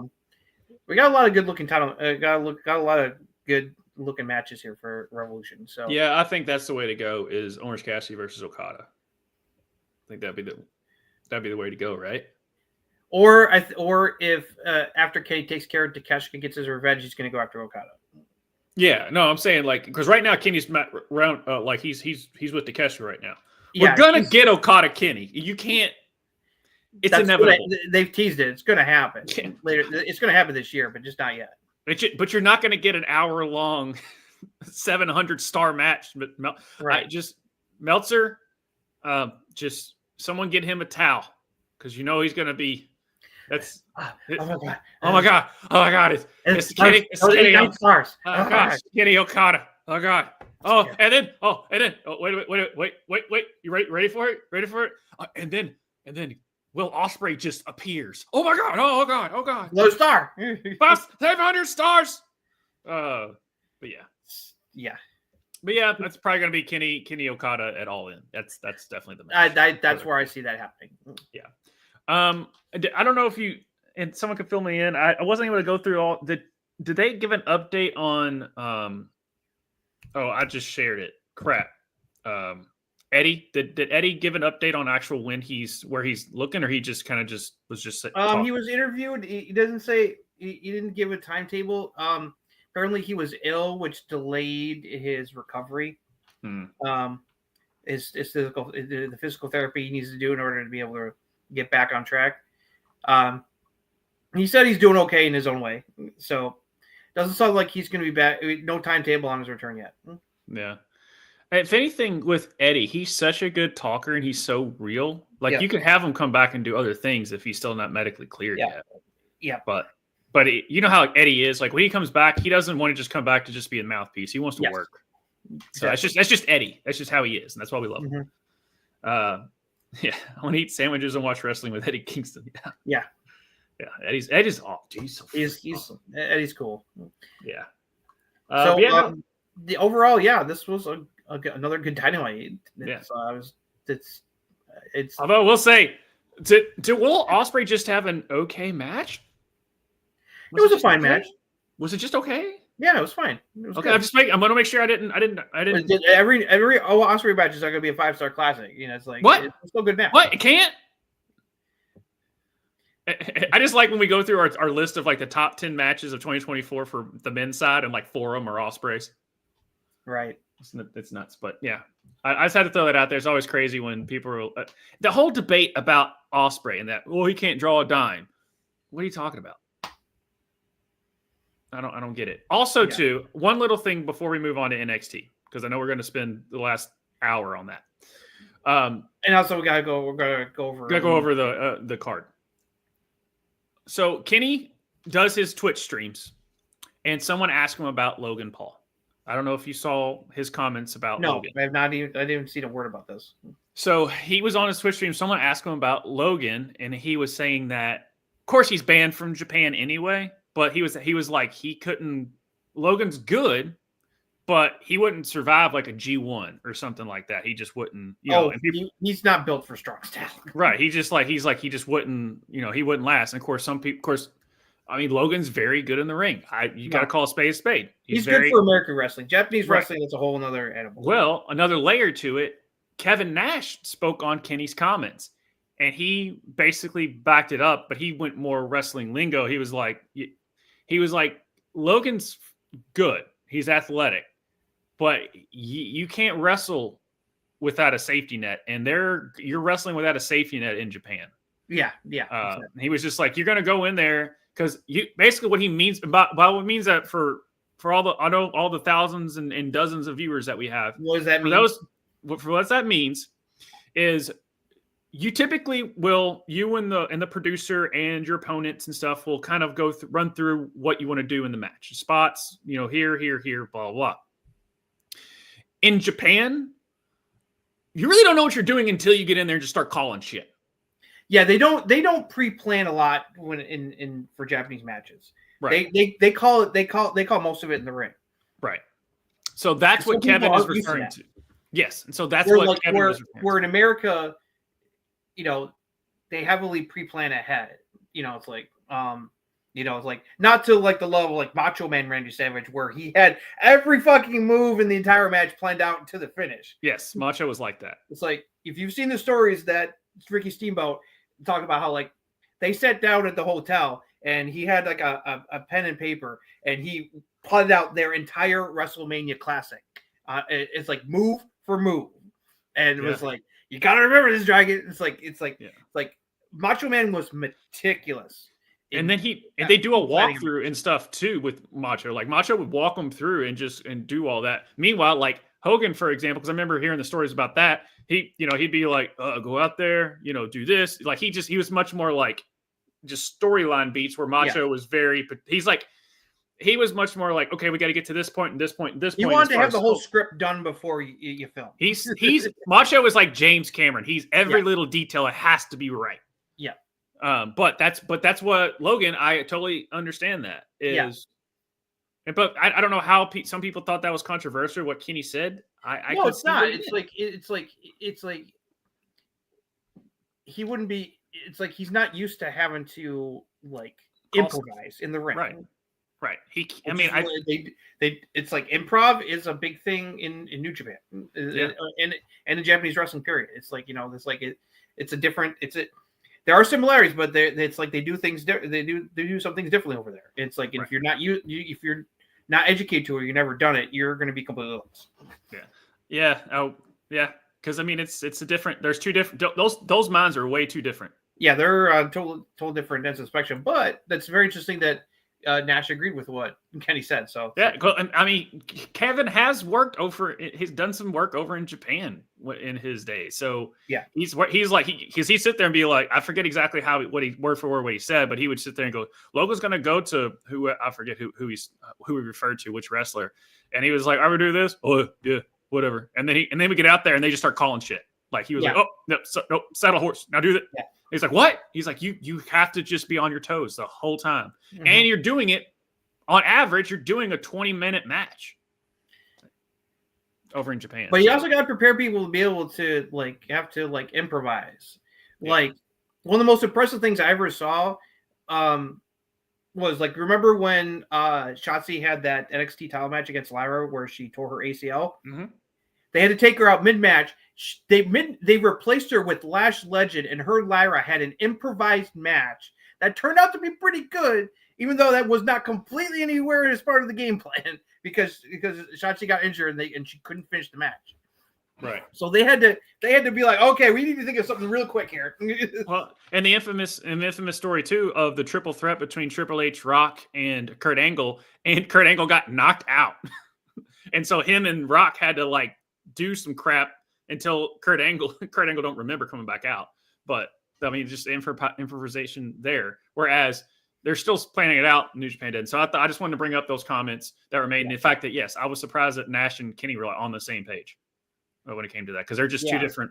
I just feel like they're on the two different sides of. Well, last thing before we get that, it also reminds me of I was watching they were the episode of Rivals on AEW where they were talking about Stone Cold and Undertaker's feuds and stuff, and about their SummerSlam match, which everyone was hyped for, at SummerSlam 98. But in the beginning of the match, it's like Undertaker accidentally lifted his head up at the wrong moment and caught Stone Cold square in the chin and basically concussed him. It's like it wasn't diagnosed concussion, but it's very clear he was concussed. Right. And they had to. And that threw the entire match off because he was concussed. Yeah. And it's like he had to basically improvise while trying to wait to see if Steve could recover, because Steve was out of it. Yeah. You can tell. It's like shit like that can happen. It's like it can. All right, but yeah, I just want to bring that up real quick. But let's move on to talk about NXT because oh my goodness, so much to talk about. Ricky. Here's a recap of what happened on this week's episode of NXT on the road in Cincinnati this week. We opened with on women's North American title match as Stephanie McCurry defending against Carmen Petrovic. Stephanie picked up the victory in a well-fought match. Afterwards, Giulia came out, congratulated Stephanie on the win, but said that she takes issue with her saying that she's the best champion when she thinks he is, and said that they need to settle that. Giulia said they are friends, but she agrees that they should sell things in the ring, and proposed a champion versus champion title match. And Giulia agreed, and that was later made official by Ava for Roadblock in 2 weeks at MSG. Ariana Grace and Santino Marella were enjoying New York City when Lil Vice interrupted to diss Ariana Grace, leading to a match between them later on the show. Then we had a X Division title match as Moose from TNA defended his title against Lexus King, hometown boy of Cincinnati, and current Heritage Cup champ. He put up a fight, but Moose picked up the victory with a spear. After the match, Obafemi came out and said that in 2 weeks, he and Moose will face off at Roadblock for the title, and that was later also made official by Ava, and is going to be only the NXT title will be on the line in that match. Sean Spears had a video promo explaining about how he recruited Brooks Jensen, Nico Vance, and Izzy Dame, and helped transform them into make them better. They're the new family that's running NXT, and they're going to take care of Tony D next week, and he's going to win the North American title. Video was shown of Jada Park and Klein Jordan getting into an argument on a bus earlier in the day. That set up a match between the two of them next week as part of their feud. Jordan Grace came out to cut a promo, saying that when she first set foot in the WWE ring, she knew that she belonged here, and that's why she came here from TNA. She plans on becoming champion, and though she respects Stephanie and Giulia, she says they know it's only a matter of time before she comes for either one of them for their titles. Roxanne Perez came out to interrupt, saying that this was still her division and that the NXT title was still her title. Grace was like, well, you're not wearing the title, so it isn't exactly yours anymore. Roxanne reminded her that she beat Jordan in a title match last year, and they got into it, and they fought with Roxanne retreating. Javon was trying to talk some sense to Trick Williams, who's still pretty in a pissed off mood, hinting at a possible heel turn. He did acknowledge Ricky Saints with a fist bump, but not much else, leaving Ricky Saints to wonder why is everyone so angry. Jada Parker cut a promo on Klein Jordan and to hype up their match next week. Then we had the return of the Hardy Boys to WWE as the TNA Tag Team Champions. They took on the North Dakota Catch Crew. Hardy's picked up the victory with Swanton Bomb. Fraxium NXT Tag Team Champions were shown watching the match. They came down the ring, congratulating, showing respect, saying that they're the best tag team now. They feel, while the Hardys are one of the best ever and want to face them.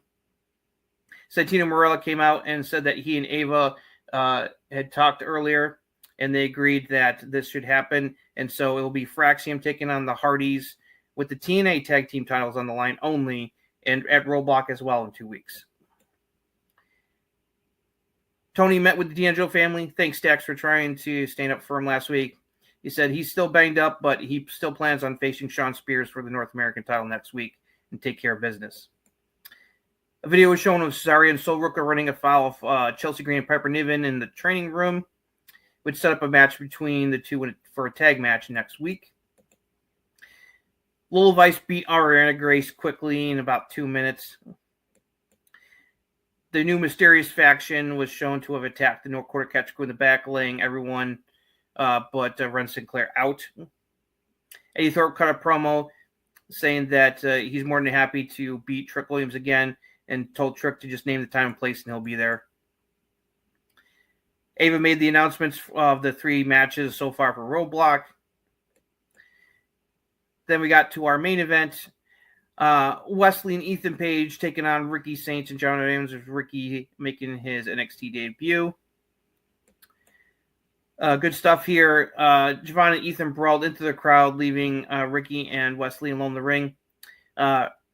Ricky finished off Wesley with Rochambeau to pick up the victory, close out the show. So that's all that happened on this week's episode of NXT. Where do you want to start? Where's the picture of Sean with his chef hat hot? Because this show fucking cocked. Still not won over by the new faction yet, but it's a slow build. No, I'm still feeling a little more too much like Retribution right now. It's like not the kind of vibes you want to give. But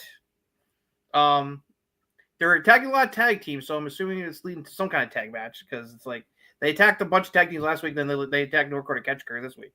So all right. So my question for you, because it was the opening of the NXT Women's NXT North, whatever, you get what I'm saying. The NXT North, I can't freaking say it. Anyway, the Stephanie Carmen is Stephanie just that good, so it makes Carmen look better? Or has Carmen always been this solid? I think Carmen is solid. She's still getting there, but Stephanie helped make her look like the best she's looked in the ring for you. I think it's a testament to Stephanie how good a worker she is. Yeah, because they had a really good match. Yeah, I really enjoyed it.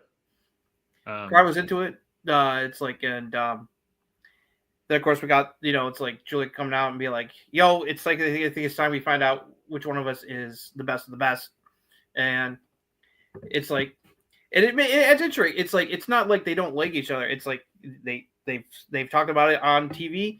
It's like and it's well known. When it's like off camera, they are very good friends. In fact, when Giulia celebrated her birthday last week, she turned 31. Congratulations to her.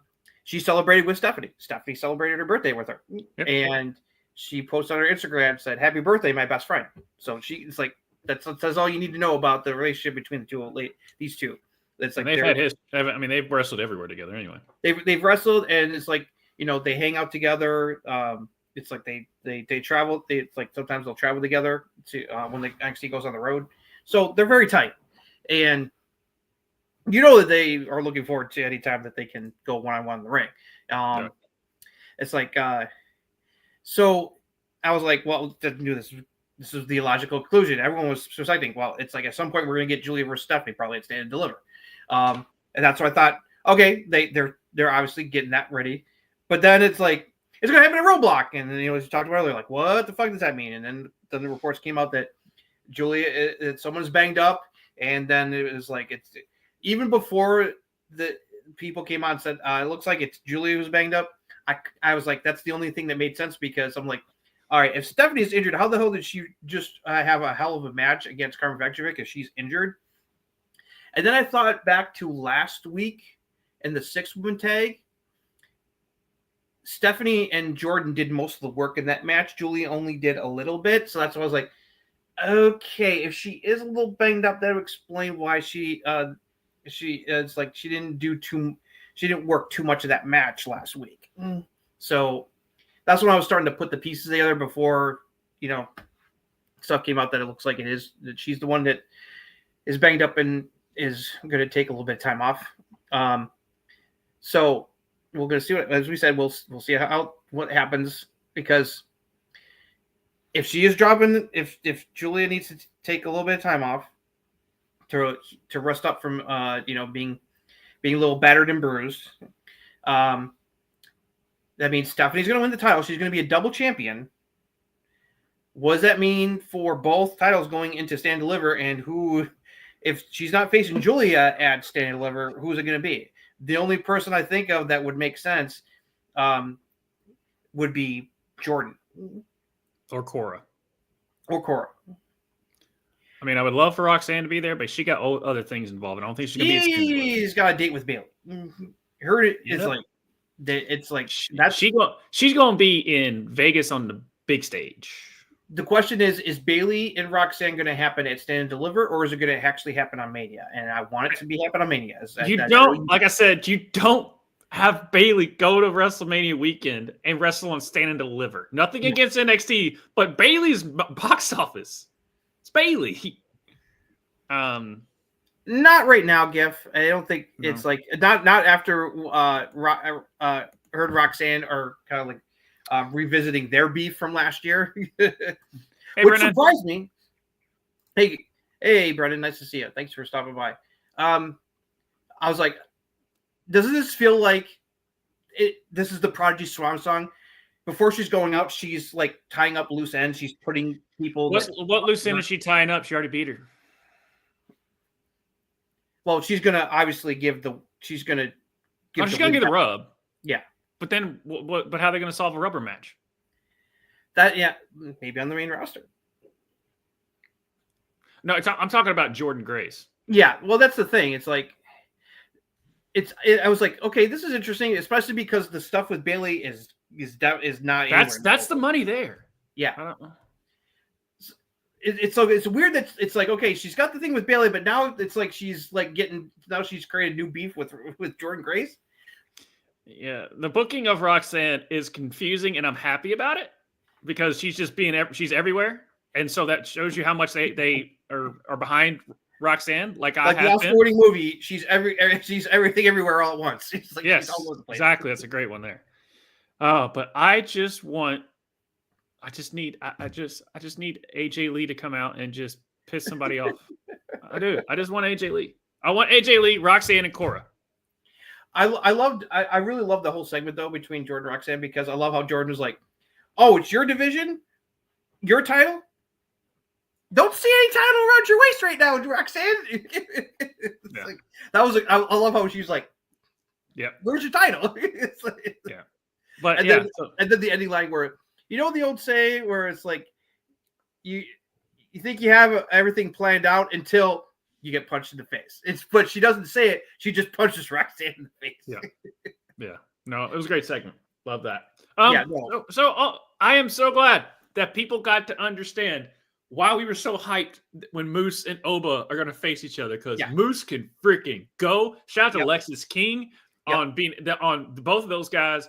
This was the best I've seen Lexis King in a match. And you got a little bit of taste of Oba Moose on Impact tonight because there was the main event was a 6-man tag where Oba teamed up with the Hardy Boys against the System. And they gave a little bit of tease. It's like Moose and Oba got into it. It's like, so that's going to be fun. It's like, Lexus got to put up a fight. It wasn't like he got like squashed because they were in his hometown there in Cincinnati. So it's like, he's not going to look, obviously he's not going to win the match, but he's not going to look like a goober out there, thankfully. No, that's what I'm saying. They gave him some offense, and we knew who was going to win because you have to put over Moose to see, because the NXT, not all NXT audience keeps up with TNA.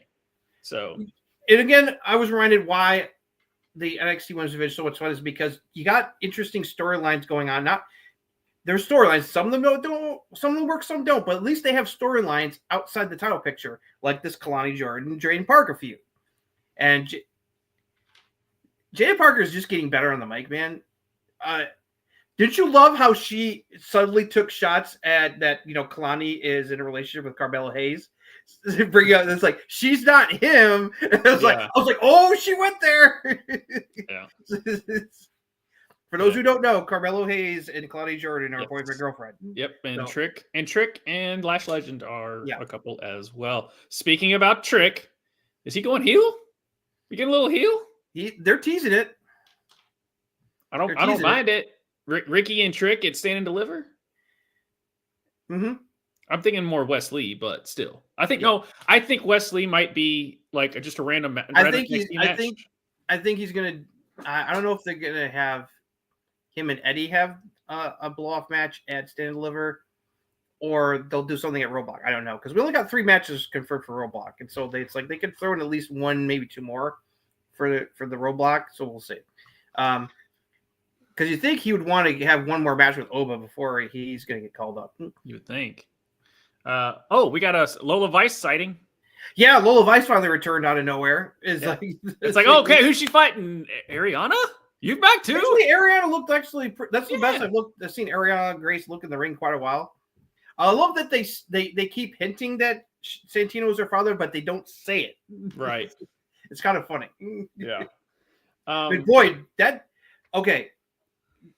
I knew that the fans were going to be happy to see the Hardy Boys back in WWE, but man, that pop. There's something about the Hardys, man. And how about that? It's like they even gave Santino that same kind of reception when he came out. Yeah. It's just the Hardys. And they're teasing the Hardys going to do Fraxian versus the Hardys. It's on. Now, two things. Well, I don't know why I just did that. 2 things about the Hardys and Fraxium.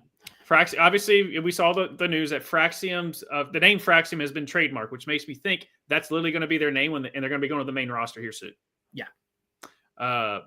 And then the Hardys, they're saying that they're thinking They're going to put that on merch, baby. They're going to put their own merch. They already did their own merch. I think I just saw that a poster where the Hardy Boys merch was up. And then they also are going to have them do some main roster stuff. Apparently. Yeah, I've heard the word is that they want to have the Hardy show do some stuff on the main roster. Hardy's DIY? The whole crossover stuff with TNA, so it's like it's not just NXT. No, but the Hardys makes more. The Hardys. It doesn't matter. You can put the Hardys on, Velocity, and they're still going to be great. So, so that makes more sense. Of like, if all the TNA people that are going to show up on the main roster, it would definitely be the Hardys. Mm-hmm. So have that. North Quarters. It's like the internet rejoiced. It's like, yes, Hardy's Fraxium. It's happening. Yeah. Now. It's interesting. It's the TNA tag titles are on the line in this match only. Mm-hmm. So what does that mean? It means the Hardys are going to beat Fraxium. Yeah, that's what it means. They're going to have Fraxium do double duty, which is fine. And then what's going to happen is they're going to beat the Hardys, and then they're going to have the TNA titles, and then they're going to lose the TNA titles on NXT to the Rascals. I was waiting for you to say that. Yes, it all comes together. That would be your dream scenario. Yes, Fraxium and the Rascals one more time, and then the last time really cooked. They faced off on TNA on Impact. But that was Wes Lee and Zach, and not Miguel. Oh, that's right. So it wasn't Zach and Miguel. It was Wes Lee, and then that's they first got to deal with Wesley and his buddies at the TNA pay-per-view, because that's a 6-man. Yeah, they're teaming up with Ace Austin. Ace Austin? Okay. Is he still doing the Bullet Club gimmick over there? Ace Austin? I don't think so. He's like ever since Chris Bay. Yeah, because Chris Bay is out for what happened to it. For understandably, he's been working solo, and they kind of like pushing him as a single star. But he kept having beef. He ran afoul. It's like of Wes Lee, and that of course brought out the Rascals to we got your back, dude. We don't like Wes Lee right now either. Right. He ripped our hearts out of our chest. He betrayed us. Yep. All right. The main event. Ethan and Wes gelled pretty well. Ethan and Wes made a pretty good heel team. It's like, and I love that they had Tyson and Tyreek at ringside to cause more chaos for the baby faces. It's like I love when Javon was trying to go after Ethan, and they were like nah, bro, you gotta go through us. And Ethan's like, thanks, guys. It was yeah, and I don't. Ethan and Wes got along really well. They did. And also too, what did you think of Ricky's music? I thought it was fine.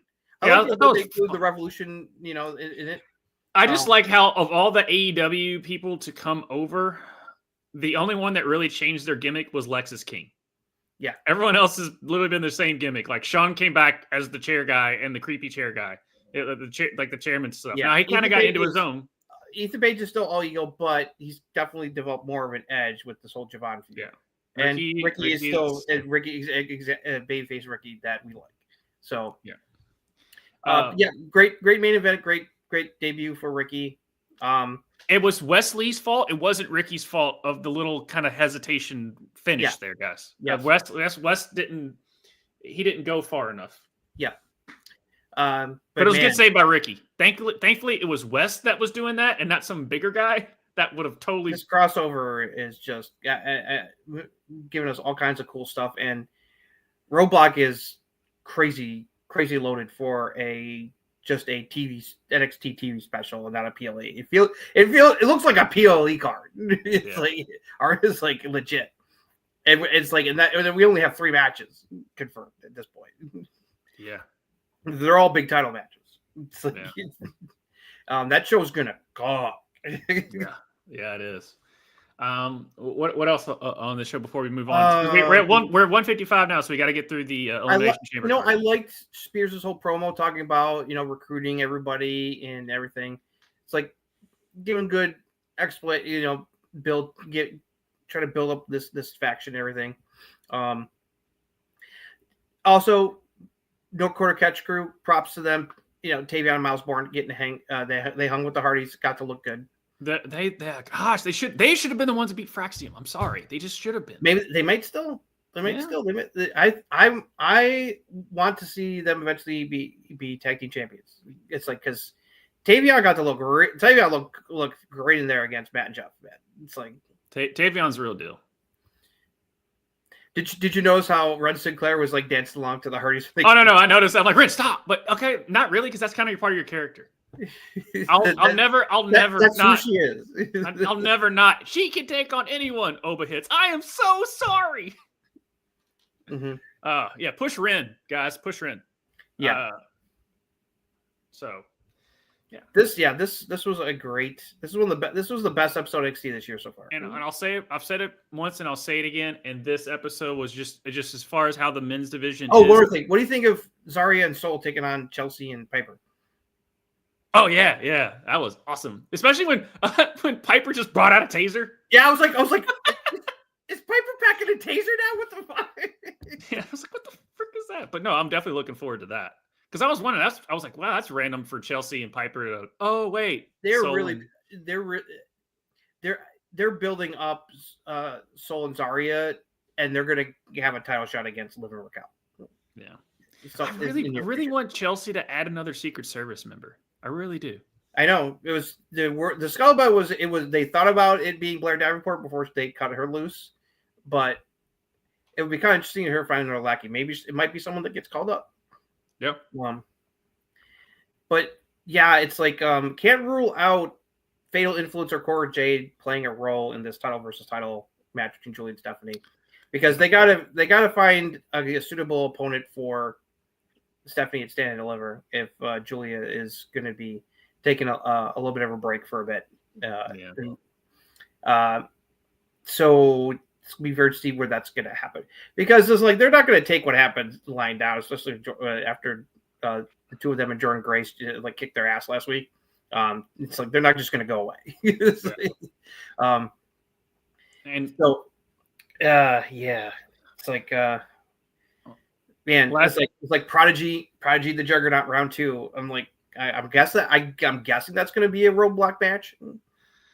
I just was hoping that was one that I'm like, I'm so excited to see it, but I was just hoping that they would progress Roxanne and do something different with Jordan. If we already didn't have that match before for a title, I'd be more excited about it. Right?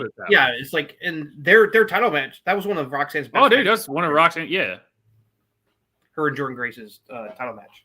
Also, I'm glad Thea's social media stuff of her going and getting coffee and crap. Oh, you're watching those? Those are awesome. Yeah, those are awesome. I think she's going to be back on TV soon. I think they're building toward her returns because she's the only one who could probably get through to Andre Chase.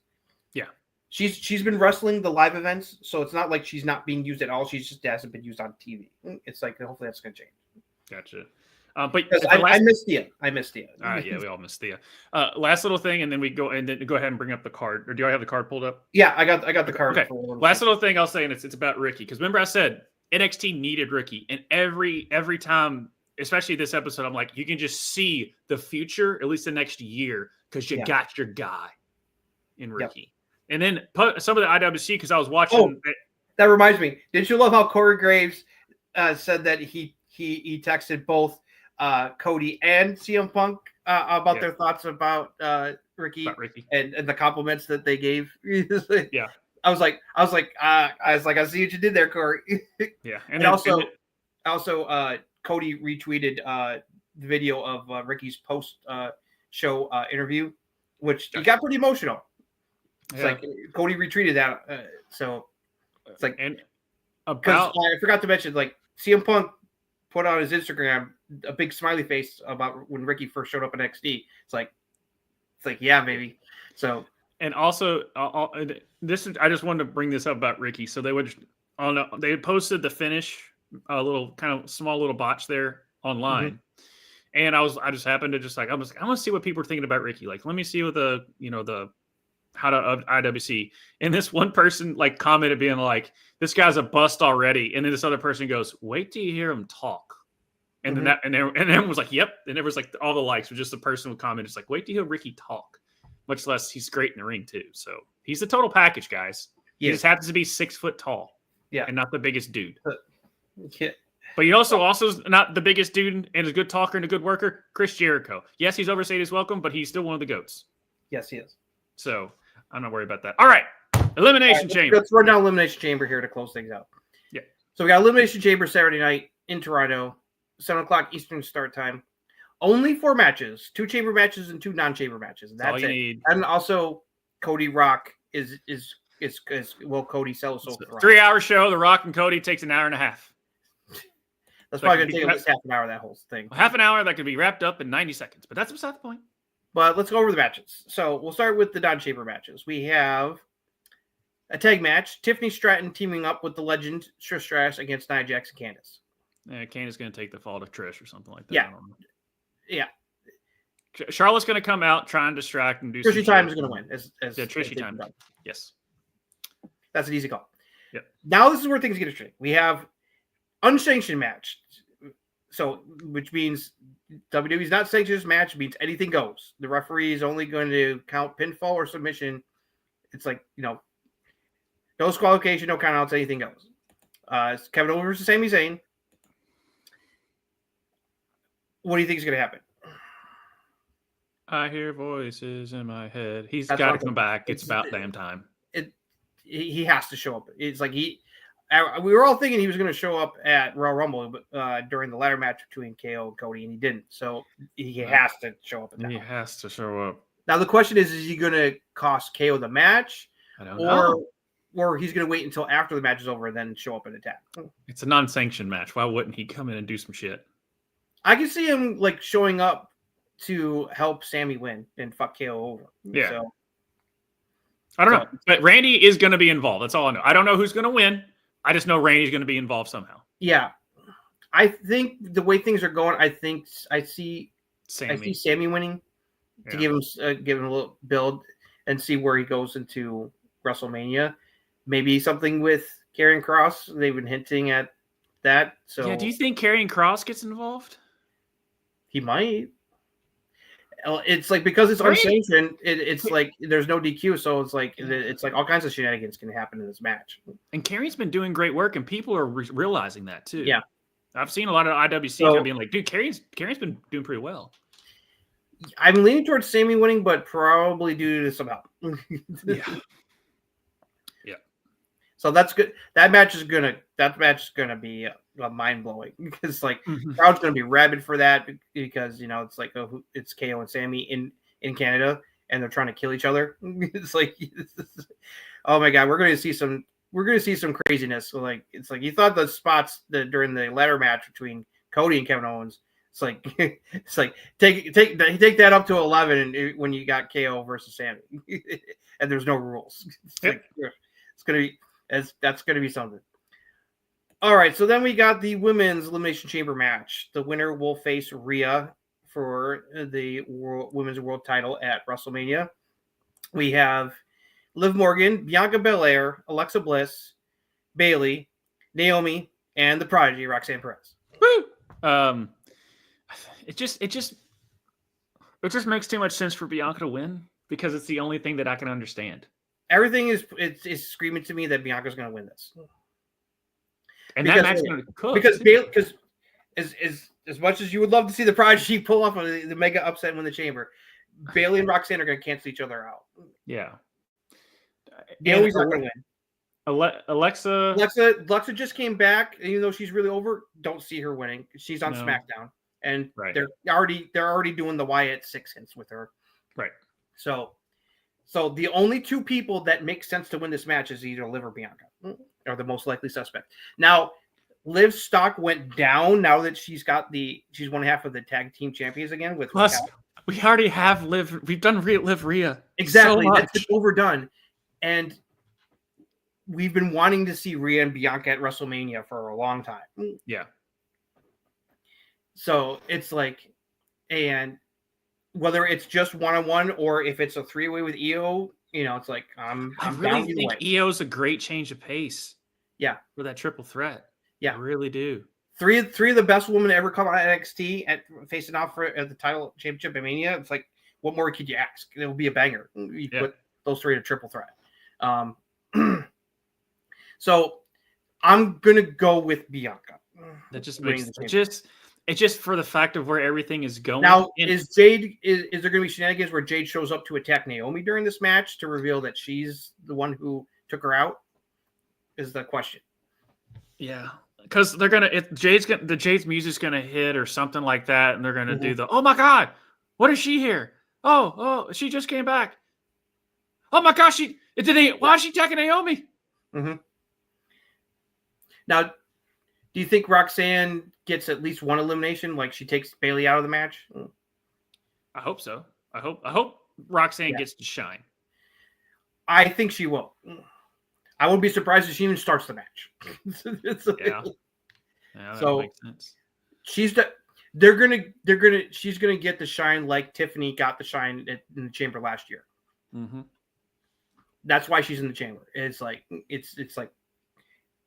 they're gonna give her a chance to shine. She's not gonna win, but they're getting ready. This is building to her being main roster full time. It kind of does make sense when she said that. That's a good point, because you have your solid vets where storylines and everything, and then you've got your upstart that you're trying to show that this is the next one coming. Which newsflash, guys, she is the next one.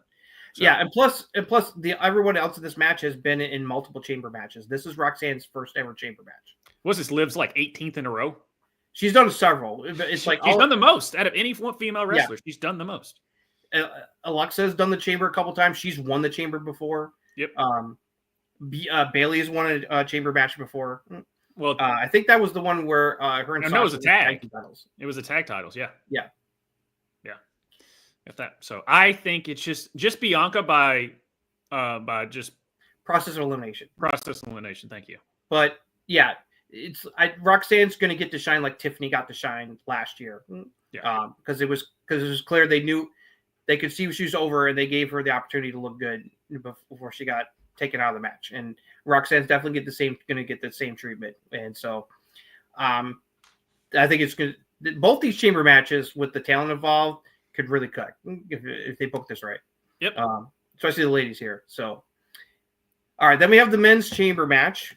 The winner will face Cody. Okay, this is at tough. Mania for the WWE title. This can go anywhere. This is where things get really. This is where we have more than one possibility here. Where the women's chamber, it's like the list of who is most likely going to win is really narrow. Where the men's is a little bit more wide open. There's a lot of ways this could go, which makes it really exciting. So we have John Cena, CM Punk, Drew McIntyre, Logan Paul, Damian Priest, and Seth Rollins. It's either Seth. I mean, it's not Seth. It's either Punk or Cena. Cena and Punk are at the top of who is most likely to win. The dark horse for me would be Drew winning it again. Right. Especially if he gets an assist from The Rock or something. And Cody's technically on SmackDown, so it kind of makes sense. Seth's not going to win because he's definitely going to have a date with Roman at Mania. It's Roman. And Roman, do not be surprised if Roman finds a way to get into the chamber and fuck Seth's shit up after what happened at the Rumble. Because he said that he's coming back soon and that he has receipts to hand out, which aka he's coming for Seth. And by trend wise, whoever Logan Paul gets pinned by, that's his WrestleMania opponent. And who will probably screw over just like he did last year. Like he did, and he screwed over Randy the year before. He wasn't screwed over Randy last year that allowed Drew to win to get so that he got his shot against Seth at Mania. Yeah. For the title. And then 2 years ago, I believe he screwed over Seth. Yep. Right. Yeah, it was WrestleMania 39. I think so. Yeah, no, it's WrestleMania 39. It was Seth and Logan. So that's right. So yeah, 2 years in a row, he has screwed someone over to lead into his WrestleMania match. Mm-hmm. So make it third time's a charm. No, that was KO. That was KO. Remember, it was KO and Logan Paul 2 years ago. No, I thought WrestleMania 39 it was Logan or was that 38? I thought 39. I thought 39 was Logan and Seth. But anyway, I don't remember if it was Logan and Seth at WrestleMania 39. I thought it was, but I could be wrong because that's when Logan came down on like the zip line. At least I thought it was. I gotta go back over the match results real quick. I thought it was. No, yeah, no, you're right. It was Seth versus Logan Paul. Yeah. So yeah, 2 years in a row, Seth is. I mean, Logan's opponent is. Yeah, the person Logan's gonna screw someone over in this chamber. Whoever that is who he's gonna face at Mania. Yeah, it's just that. That's just and so whoever he screws over, it's like, well, all right, that's who it's gonna go with. I just feel like Cena and Punk are too. Punk's gonna get his main event. That's the thing. Yes. Now, even if he loses the chamber, he's still got the favor to call in to get into the main events. Right. From Heyman. So, I mean, because Cena winning is very obvious, but they could swerve it and have it be Punk. Yeah. And then Cena has to next to be like, okay, then they'll have it. It's like he'll be at Money in the Bank and try to win Money in the Bank to get another title shot. Yeah, at 17.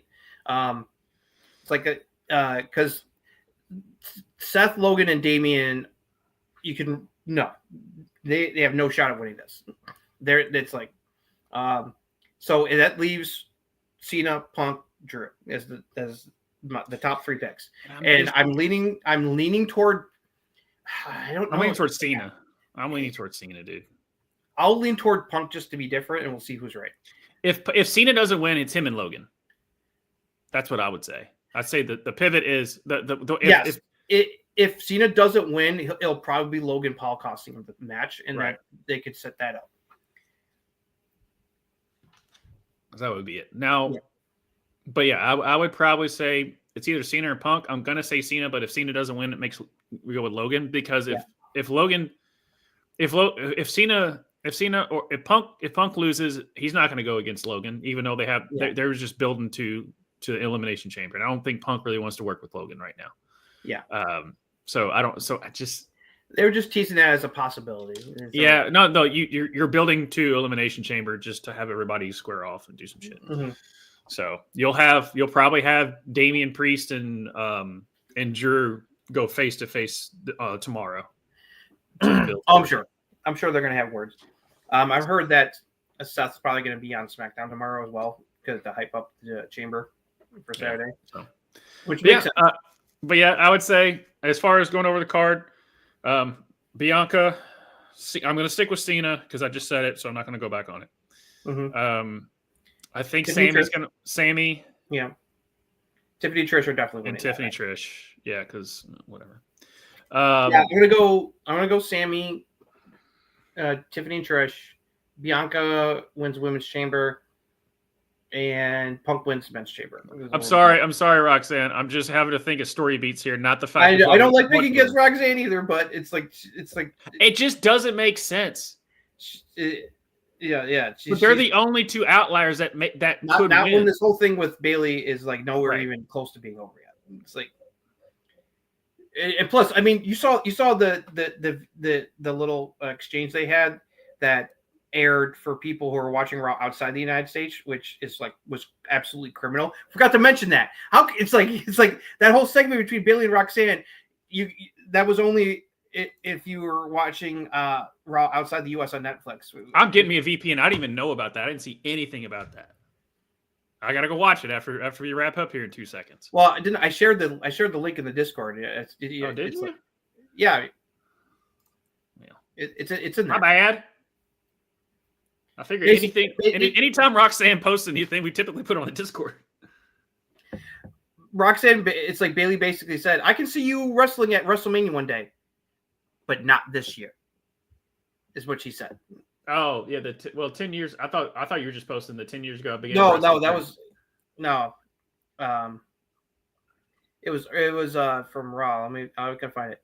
Oh yeah, no, that yeah, I saw that segment. Never mind. I'm remembering what you're saying now. Yeah, I remember you. I've watched that. Yeah, it's like I can see you wrestling at WrestleMania someday, but not this year. Is what she said. I mean, that was the way she said that is very deliberate. Yeah. And when's the last time we had a non-title women's singles match at WrestleMania? It's been a while. So it's like, Bailey, if you make this happen for the Prodigy, it's like I already love you, Bailey, but I will love you forever if you make you and Roxanne a WrestleMania match happen. Yeah, for sure. All right. Why would you say that? It's like that they don't say stuff. You don't have people say. It's like Triple H is very deliberate about that, about foreshadowing.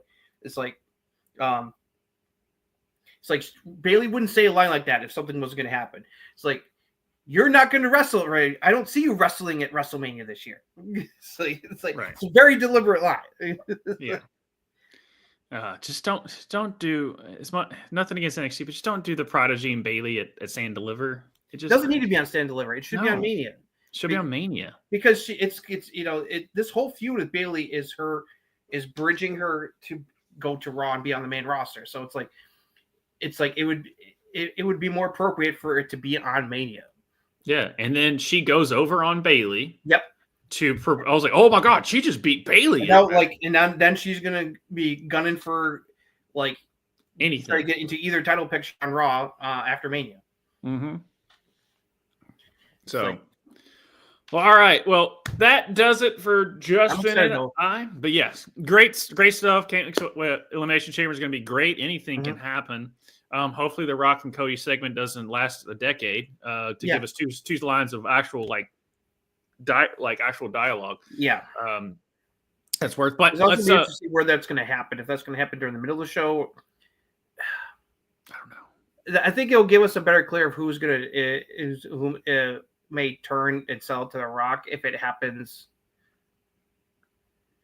It's been interesting. Like, would it work better if it happens before the men's chamber match or after? I don't know. It's hard to say. Yep. All I know is when that whatever you call it at the bottom of the left left side of your screen comes up, it ain't over. Yep. Not like it used to. Yeah. So gotta watch out for that logo tease. It's like they just did that at Vengeance Day, where it's like they put the logo up with Giulia and Stephanie in the ring, and then Jordan came out just before you thought the show was going to go off the air. So it's like HBK and Triple H are very good with the logo, with the copyright logo tease. It's like, be careful. Yep. But Elimination Chamber is looking like it's going to be a good show on paper. Yeah, for sure. Especially with the chamber matches. I'm excited for both chamber matches with the talent involved. Both the chamber matches can look like they're on paper they're going to kick ass, especially the women's. Yeah, definitely looking forward to. It's good.